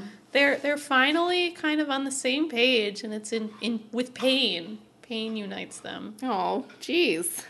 Way to put it. I love Xena and Borias. I know, know. this is really So sad. sad that it's over. I know, this is like the ultimate. What other stuff does Dagnan do that's, like, really annoying? He has a torch. He, like, sets the torch on fire and then starts hitting, like, kind of stabbing the lit end of the torch at Borias. Oh, yeah. And then he sticks it in his wound, which at the same time, I'm like, thanks for cauterizing exactly. it, buddy. Yeah, you don't want any of those germs around. But it makes Borias scream again, you know, and inside Xena screams for Borias. Oh, I love that. So yeah, see, finally when pain has reduced Xena to just her, like, animal elements, like you said, whose name comes out. Yeah. There was love there, some kind of, very deep down, right. some kind of love. So the baby's born. Oh, it's a very cute baby. Yeah. I love the moment where it actually happens. I mean, you don't see the baby or anything, but you see the shock on Xena's face. Yeah, I mean, like, she's like, oh my God, this came out of me. It was really, really good. Like, it was just for somebody who's been kind of denying this whole thing. Yeah. Like, she's really reacting appropriately. Meanwhile, Borias is kind of staggering away from the cart towards the tent where I guess he has heard Xena crying out for him. And as he does that, Dagnan takes his sword and throws it into Borias' back. So Borias falls flat on his face. Dagnan comes up to him, removes the sword, and then gives him a final death wound, stabs him again in the back. This is all, I should point out, very consistent with what we found out in Orphan of War, where Dagnan says, I stabbed Borias in the back. I killed him. Yes, I killed him. Oh, good. I'm glad that checks out. They watched it. They went and Yeah. read the script. Yeah, which Steve wrote. Yeah. So it helps when you're the writer of both episodes. Yeah. You can be true to them. And then the centaurs are, like, all in a line, kind of, like, watching this whole thing go down. But not helping. Not Fuck you, helping Centaurs. at all. What about Boreipus? Yeah. He just let Our him... ship. He just let him die. But we understand from this that the Centaurs have seen Boreas' death, which again is kind of playing into some stuff that happened in Orphan of War. So it's setting up that particular dynamic where they blame Xena for killing him. They see him killed by her lieutenant in her camp. So Satrina urges Xena that they need to go. And she puts the baby in her arms. And Xena's just like... What? What's this? Yeah. They hustle out to the cart. Yeah. And Borias hears the baby crying, which is... Oh, this whole part is just so heartbreaking. I can't even handle There's it. just, like, layer upon layer of awfulness just throughout the whole thing, just especially knowing that, like, what happens to this baby. This baby as well. Yeah. Like, there's just too many layers of heartbreaking business. But I just, like, I can't handle how he was lying, literally, his face in the dirt, and then he hears the baby crying, and, like... Oh, his face was in the dirt. Yeah. Like, watch out, he gets, like, dirt in his mouth, like, legit, ew. Yeah, and he looks up. He's not dead yet. Yeah, I love how his eyes are quite bright. The rest of him is smeared in blood and dirt, but you have these, like, piercing eyes. Just, you know, he looks up and he sees his son. Yeah. And he almost has, like, a little smile for an instant as he reaches for him. Yeah, the fact that he reaches for him, too, it's just And Xena, too much. like, tilts the baby towards him so he can see. All the feels. Wow. All the feels. And she seems to do that almost, you know, unconsciously. Yeah. It just sort of seems happens. like it happens, yeah. She seems kind of in awe of herself. Like, she's feeling things that she just does not understand. And it's like, oh, my arms are turning this baby. Oh, Right. this is happening. It's just, Borias dies basically reaching for his son. It's He says, too much. my son. Last words of Borias. The great Borias. The great Boreas, great, no more. Aww. So we have this really great shot of Xena on the wagon, and she's leaving, and it's like pulling away from Borias, and then kind of like a reverse of Xena. You can see her wagon going further, and like a reverse shot of Borias laying there with the sword in his back. Yeah, and he's just such a pathetic figure, you know, this person who is so important to her past, and she's like literally leaving him there in the past. Like that chapter of her life is over. We're gonna miss you, Borias. Yeah. So in the present, Xena says, when I saw Boreas' body, I couldn't believe that he would have come back for me, that he was in love with me, which is a huge realization for Xena.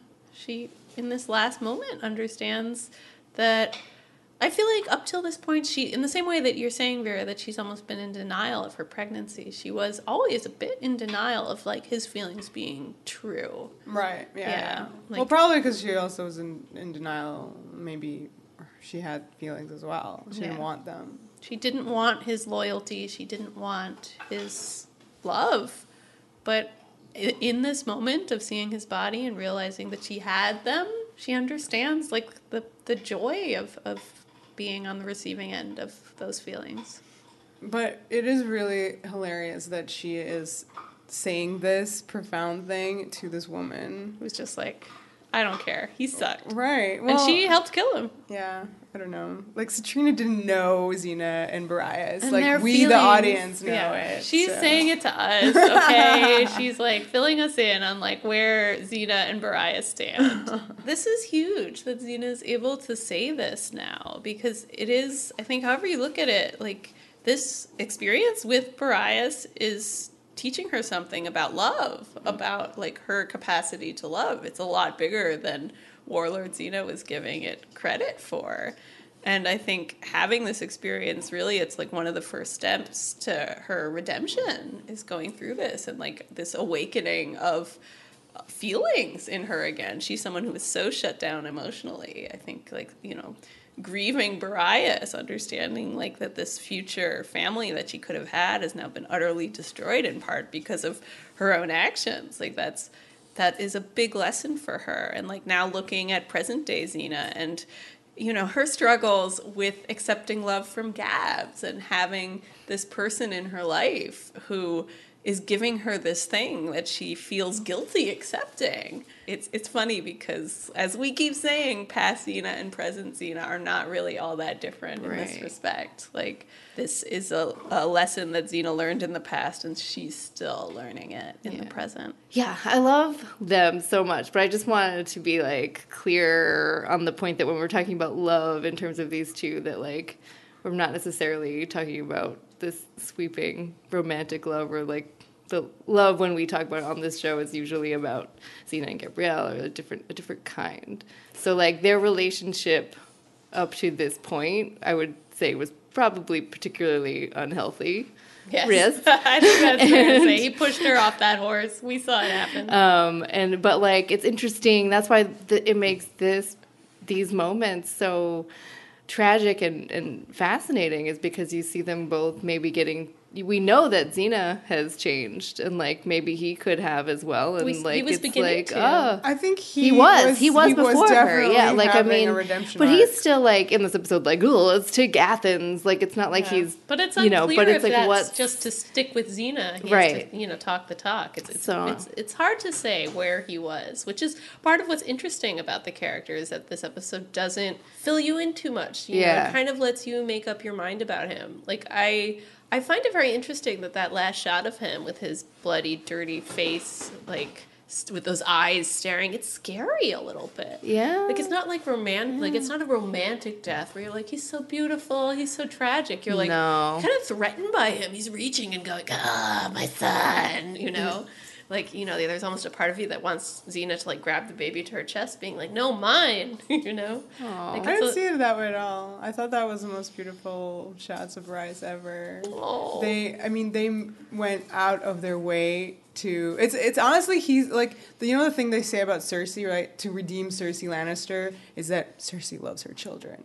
And, like, everyone in the planet who hates Cersei has to admit, all right, that's, like, a quality. She's capable of love, which Right. is a big deal. Right. So the fact that they went out of their way to be like, oh my God, this guy really loves his baby is huge, you know? I mean, I didn't need convincing. I love Borias since day one. Listen, a baby does not fix all their problems. Oh, it really was. Yeah, fast forward 5 years, these two, like, I mean, I'm not sure if I really see this as an OTP, but I definitely see it as a relationship that, you know, had it occurred slightly later in the timeline for both of them, it might have been a completely different thing. It might not have been as violent and as abusive as it was. You know, it's impossible to play these what-if games. And I certainly don't think it would have ever turned into what Xena and Gabrielle have. Like, Borias is a very funny other love interest for Xena, because in many ways he's the opposite of Gabrielle. He's, you know, he's just like, Yeah, it's literally the opposite of her in every way. And yeah, I don't think that type is what Xena needs to be a better person. But I can definitely see how it would have been an important step for both of them if they could just love each other. So anyway, yeah, I think that the last shot of Borias was really incredible. And I thought, like, so realistically, like, scary, you know? Like, so I'm glad that it was like that.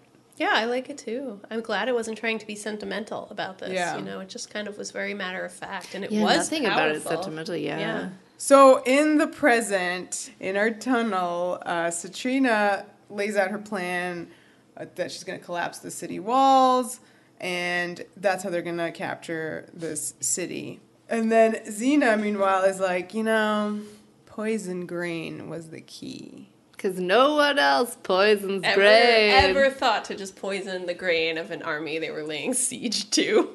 No, Only Xena's idea. Only Xena knew, only Dagna knew, and only Satrina knew. And Dagnan's dead. Dun dun dun. Uh-oh. And then she's like, care for some calla root. Whips it out from, like, where Katie's, like, her back pocket. Not from between her boobs. That's why No. I assume everything's being kept. And surprise, Xena is not tied up. She is she's definitely not drugged. Not drugged either. Nope. She took some of this calla root on the way there. Yep. In case she was going to get poison Just in darted case. with the Satra. When did she figure out that Satrina was the person attacking the city? It was the grade. That early on? Because that was early. She, like, but that's, like, kind of what she says. She's Yeah. like, No, I it thought was about early. who... Yeah. And then she continued talking about he, Yeah, the guy yeah. who's That's attacking. true, but, like, in her Him. speech here, she's like, Yeah. only Yeah. me, Dagnan, and you knew about the grain, and Dagnan's dead. So- I feel like when she has the argument with Gabs, she already knows. I just feel like I see it there. She's like, I am working through the problem. I feel like that is Xena saying, yeah. I fucking know it's this Satrina girl, and I'm gonna beat her at her own game because it's my game. So she throws this rope around Satrina's neck Oh, I like that detail. and squeezes Ooh. and, like, taunts There's her. a noise. It's really intense. It is very, very... I mean, this is getting Najara levels of scary, where you're Yeah, suddenly well- like, oh, Xena is, like, I'm scared of Xena again. I never really believed the Najara levels, but, like, here, yeah, because this is brand new information was revealed to her about something that, you know, she cared about. She's felt great guilt about it herself all and these years. she really kind of unleashes here. She says, you killed Boreipus, the man who could have changed everything for me if only I had let him. You killed the father of my child, and if only he had lived, then maybe my son... Oh, shit. Oh, shit, you guys. Whoa. I don't know if she's right about that, but I don't know. understand why she would have to have that thought. Yeah. And then I just love how she taunts her with the, like, what am I thinking now, huh? Whoa. Like, squeezing that room. Which is great because it's like, okay, if Satrina's sort of like past Xena, that's who she's supposed to represent. This is the Xena of her past. Past Xena doesn't understand present Xena at all. Yeah. You know, all the changes that character has gone through make her a complete mystery to the person from her past. So, despite the fact that she really kind of, like, wants to squeeze this rope, you know, until it does its job, Xena does not do it. Nope. She does not kill Satrina. She says that she doesn't want to taint Boreipus' memory because it was full of so many happy, non-murderous times. This bit was interesting to me because you have the same moment, you know, Xena about to execute an enemy and deciding not to. Like, in Crusader, she needed Gabs to be like, don't kill her. Don't do it. And here she stops herself. So, Yeah, I almost, Borias in my stops head, her. I almost Borias stops said, her. I literally almost just now was trying to think if Gabrielle came into the tunnel and was like, stop. But that does not happen. No. But it was like, because of that moment before. maybe learned something. She was Yeah. able to stop herself. Maybe in part because Crusader was so recent. She still has the echoes of that. Don't kill her. Don't kill her. She just kind of runs in for their side, doesn't really do much, and her hair is all messed up, and it's cute. Oh, well, she's been tunneling. She's been tunneling. Hard work. But I mean, I know I just said it as a joke, but I do think that it is Borias, especially because she's like, I don't want to taint his memory. No, so, it is. And She understands that was the lesson he was trying to teach her back then, which was always, don't execute the prisoners. Don't execute the prisoners. Don't execute the prisoners. So Katie mentioned that Gabrielle and Xena's crew run in from the other side. They've been digging on the other side, and I don't understand how the city didn't So collapse. this is hello from the other side. Hello from the other side. I really yes. don't get the tunnel dominoes, but yeah. Yeah, it's like weird. literally so much Also, digging. okay, this bit, or like, okay, so there's a big fight.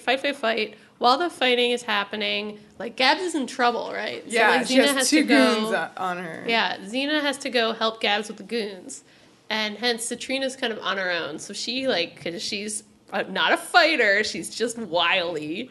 She, like, scampers away, gets to one of these columns, and pulls it down. She pulls the but rope on the before first rope. it can collapse, Xena cuts the rope. With And a then chakra. for some reason, there's a collapse, but only right. Right, Where she is. that was literally like the plan, which is With that Xena, you mean? No, that's Satrina's plan. So is the Satrina way that trying they, to kill herself right now with the collapsing? She was trying to kill everyone. But I assumed she was doing it in such a way as that it would kill only Xena, and she'd get out of the tunnel. That was the original plan, yes. So also she didn't die because they wanted her to come back. They wanted her to come back because she's a survivor. But yeah, so that was an interesting moment where she scampered because Xena clearly could have followed her, but chose to help Gabs.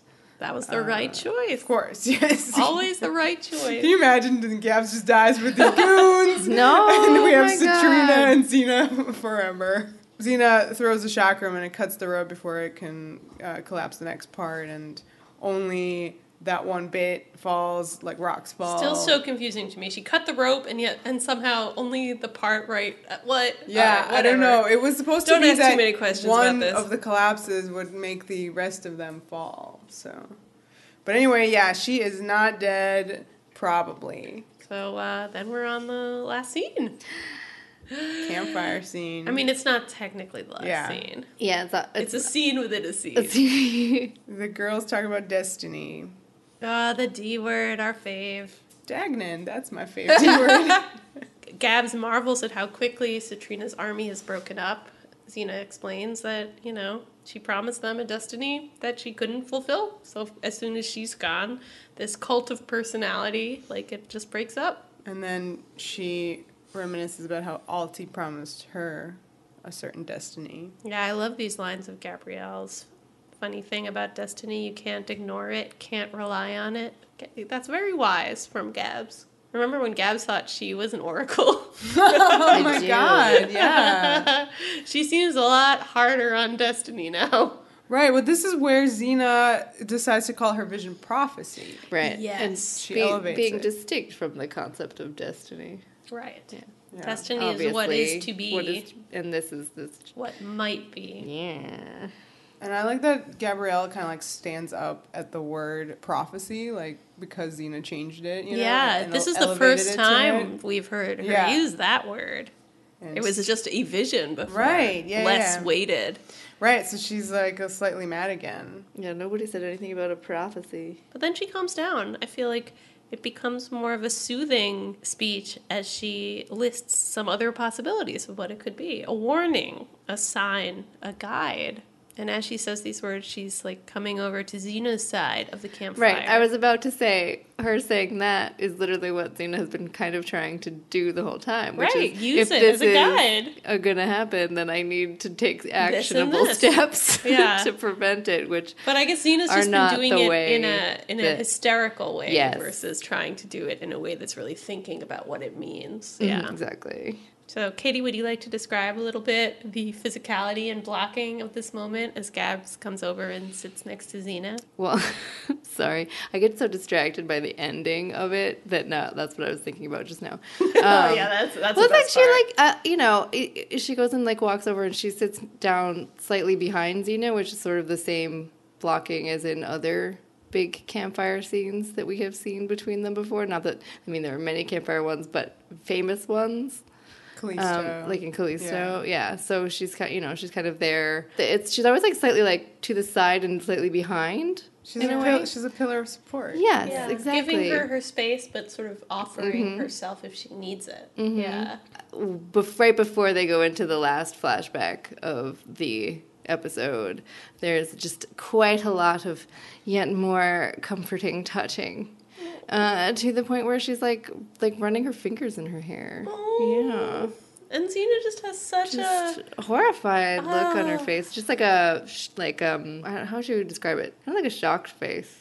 Yeah, I think there's shock there. Yeah. Yeah, she just seems like, I mean, she's still processing this new information about Borias from Satrina, all of these, she's just vividly relived all of these horrible moments from her past, and you just feel how much that stuff is like now on the surface for her. Do you want me to pull up my lock screen and home screen? We can look at it more and you're going to have to post describe those. it. Yeah. Explain your lock screen and your home screen, because they're great. Well, it's Gabrielle is my lock screen from this scene, and then this was Vera's nice idea, was to make the home screen the rest of the picture, which is Gabrielle and Xena. And Xena with the horrible face. Yeah, so if you'd like to describe the face. Sad as Fook face. Here it is. It's so gorgeous. I think it's really amazing because this is Xena. I mean, when's the last time she's been this open and this is so vulnerable of her because so much not only does Gabrielle know everything about this prophecy, right, that was such a big deal last episode that she did for Xena just to experience, but also Gabrielle now knows everything about Borias, the baby, all this stuff, Satrina, everything. This is a huge moment of vulnerability for Xena and an intimate moment just because she's sharing so much of herself here. There's an interesting moment right here where Xena is talking to Gabs and she says, well first Gabs actually says that Alti, made these prophecies, but Alti doesn't really know Xena, which is why Alti's prophecies so far have not actually been all that accurate. And Xena's response is, Borias knew, Borias really knew her. He showed me the hatred I had for myself. And the love someone could have for a child. This is a beautiful line. I was most struck by Gab's face when Xena says it, which is she's, a little, not jealous, but just kind of, there is a shift in her expression. Oh, you're talking about someone who I can never know, and, I don't. The great Borias. I can't quite plug into this. I'm not going to sit here and nod supportively about you loving this other person, but I'll be respectful and just kind of let you talk this out. Wow. Yeah, it was a really interesting moment. She kind of turns her face away from Xena. What do you think? Moment. Do you like this confounding face more, or the one for isn't Xena amazing? They're both weird in their ways. It just shows that, any episode about Xena's past, particularly her past with Borias, I think it's a difficult thing for Gabrielle to get her head around, No, that's a very, I can't think of, I feel really dumb right now, but I'm not sure exactly the face that you're talking about, so I feel like I can't really talk about it. But we're going to have to watch this scene again. That, her having that kind of constant, wanting to know more about Xena's past, wanting to be able to understand it, being jealous at times because, she couldn't be part of it, and it's a normal human reaction for stuff that you have no control over. Yeah. And it's just a natural human response of I'm a little excluded from this. I can't quite enter into this. I have to kind of sit here and just listen. Yeah, but she's being a great little pillar. She's being a support. Very sweet, supportive pillar. Okay, let's talk about this last flashback scene. It's Xena meeting Boreipus in the woods. It's the same scene we saw back in Season 2, Episode 1, Orphan of War. Yeah. But they've reshot it. This is a completely different staging of it. It's so fascinating that this happened, and I think in an interview, Steve Sears said that he wrote the scene exactly the same way. He thought they were just going to use the footage. Yeah, exactly. They're perfect, let's save money, we'll just reuse the footage. But Rob wanted it reshot for mysterious reasons. But, well, Steve speculated that maybe the director wanted to do it. Maybe Lucy was like, hey, I have so much more. Her approach is noticeably different. Totally so different. I definitely buy into the excuse that Lucy was like, look, like this isn't going to cut together with everything else in my performance from this episode. I need to do it over. Yeah, I love it. I love that we see the same scene basically twice. I love that Steve has made this decision to recreate the scene almost word for word, but that almost is really important. It is slightly different in places, and it makes you go like, whoa, like what's real? Like which version is right? You see it twice. Well, this version is right. This imperfection is really interesting. I don't know. I know that for me, when I think of like the scene where Xena hands over the baby, I never think of that first one. In fact, that I forgot that it existed. You were like, did we watch that scene again? And I was like, what? What scene? Right. So did you rewatch that scene? I did rewatch it. It is very... so she like presents the baby like it was hidden, like it was under her clothes. Like I have a baby, surprise. She says the same lines, but it's weird because the most notable line of "he'll become like me," I feel like at that point she was playing like it was weird, like she was playing it as if it's Xena. It's around season 2 on her redemption arc. Thinking about past Xena. Yeah. I sort of... I didn't have an opportunity to review the Orphan of War scene, but my memory of it is that it's a very muted performance. Yeah. So it's much more like rest of her work in that episode. It hurts when she says that. Like, you do feel, but it's not at all like how it is here. Yeah. Oh my God. And they do this amazing... so Orphan of War, it wasn't directed by the same director. It was Charles Siebert did that one. Charles Siebert. And I thought for sure that it maybe was the same. I thought it was Garth Maxwell just because there was a similar kind of walk away, but it wasn't. And there, Charles Siebert played like the final walk away from Solon at the end, mirroring her walking away from the baby. I don't know. I think everything about this one was so much better. I like them both. I liked Steve's answer when asked which he liked, and he said that certain aspects of the original one he really liked, that he liked the emotions of it. But it's... The emotions are here, man. I mean, I feel like this version shows you just how far the character of Xena has come, that she can show this level of emotional color. You go back to like very, very early season 2 when she was still getting out of that stoic Clint Eastwood mold. So like you just can't imagine that version of the character weeping and clutching at her chest like this. Now that we've seen just what an emotional, uncontrollable creature Xena, especially at that stage of development, was, I feel like this is the more appropriate reaction for sure. But I love that they both exist. And I think it's really just cool that it's basically the same scene. Like, all the lines of dialogue are the same. We get this clever trick that Xena has said this line, both in Orphan of War and here again, where she says, her reasons for giving up the child, that he'll see things that no child should ever see, he'll become like me. And now we know that she's repurposing something that Borias had said to her. So this is her... quoting Boreipus. It's a funny way of looking back at that Orphan of War scene and putting retroactively like all this fun stuff into it. It's Steve retconning Steve. I can't help but love everything about this second version.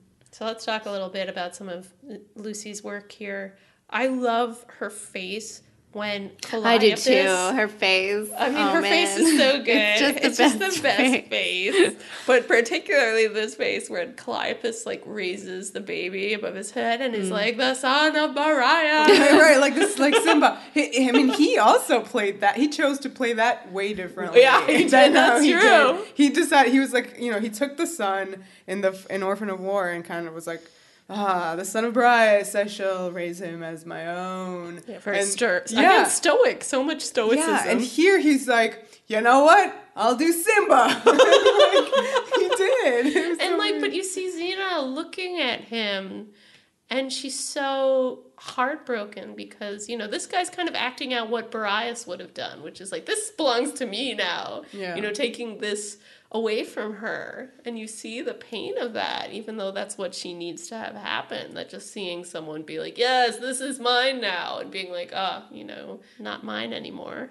Well, obviously the most important part of the scene is the mirroring of the dialogue that you mentioned, that yes, she's using what Borias said to her in the tent. Which is her only way of kind of saying she loves him in this way. Yeah. Letting his words live on. Yeah. Yeah, and the particular, knife in our hearts here is her shift in delivering the line of "he'll become like me," which before she said it, what would we say? She was happy. Happy, She was kind of joking, proud, kinda joking. Yeah. And here it was just the most devastating thing. The self-hatred she has for herself, like that's what Xena said about it in the present. Yeah, I also love that at the end of her speech she says please, which is different than the first scene. Right. That she's much more pathetic in a way. Like it is just more like you have to help me. She's desperate. Calliope, meanwhile, we haven't talked about the Boreipus, the final little beat of Boreipus, where he's Son of Borias. His legend will live on forever with our people. The legend of this man, he's so great. He's just the greatest. What did he do, Calliope? What did he do? You knew him for like a day. It's crazy. But I like it because, in Orphan of War, this seemed like such a amazing hero. Yeah. And now we see like how that myth making happens, like Calliope is very conscious of being like, I'm going to make this guy into a legend. And that legend is not going to have all that much connection to the reality. Like, it's cool that Steve but he left didn't in know. that line. I mean, like, I don't know how much of Borias Calliope knew, actually. But isn't that precisely why it's so silly? But what he saw is that this guy literally, like, jumps in front of swords to save the centaur, and centaurs, like, they experience racism all the time. So, like, this was a huge... human did this for him. Like, so maybe... So you're arguing that the great Boreas is great.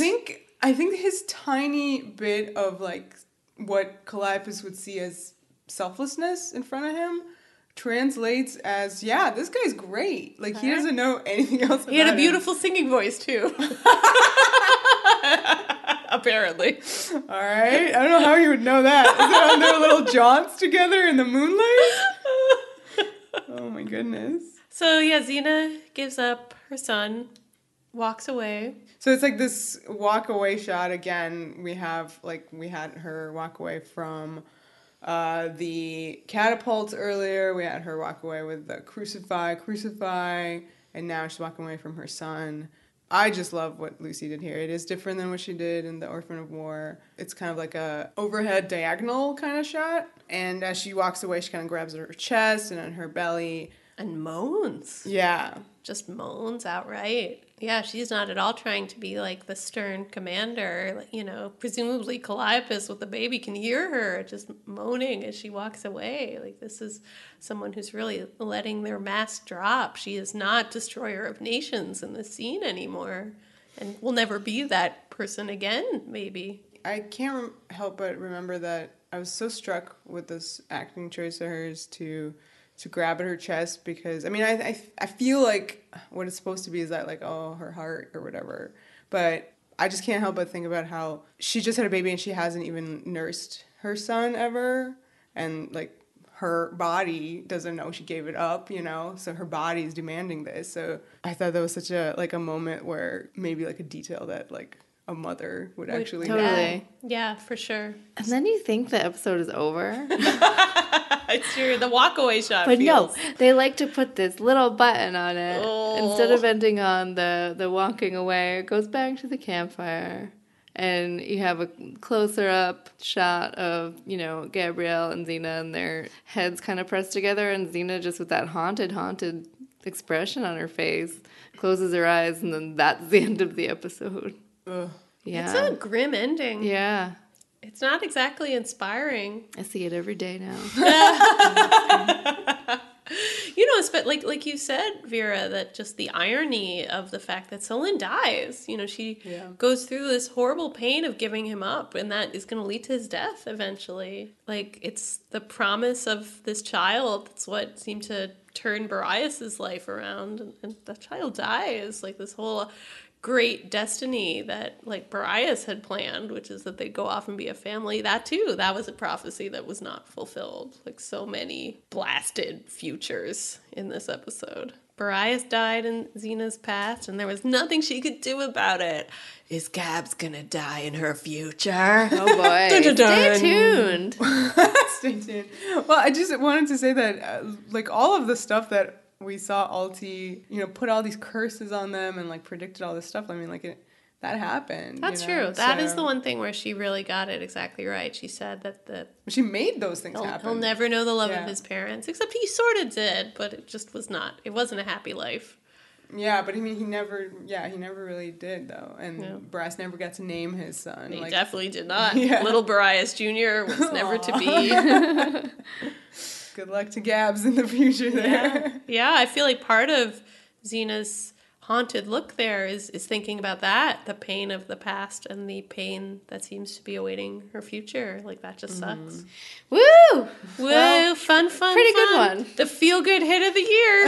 It's not perfect. It is maybe past imperfect, slightly imperfect. But also just all these really big beats are really good. They're so... I mean, the fact that ending, that intercutting between Xena's giving birth and Borias' death, that's shit epic. Is like off the chain. Yeah. That is so good. Put a pin in it. Put a pin in it. All right. I don't know what that's about, but fine. Yeah, you do. We'll talk about it later. I like it intercutting. This is a better one, though. It's just glorious. And, it's a great tribute to this character and to the whole arc that began with the debt, where we're investigating Xena's past. And I think it's great that her warlord past is so complicated and interesting and not black and white like this. Xena's so bad. She's so evil. She's with this horrible man. It's like, no, they're both just difficult human beings trying to figure stuff out.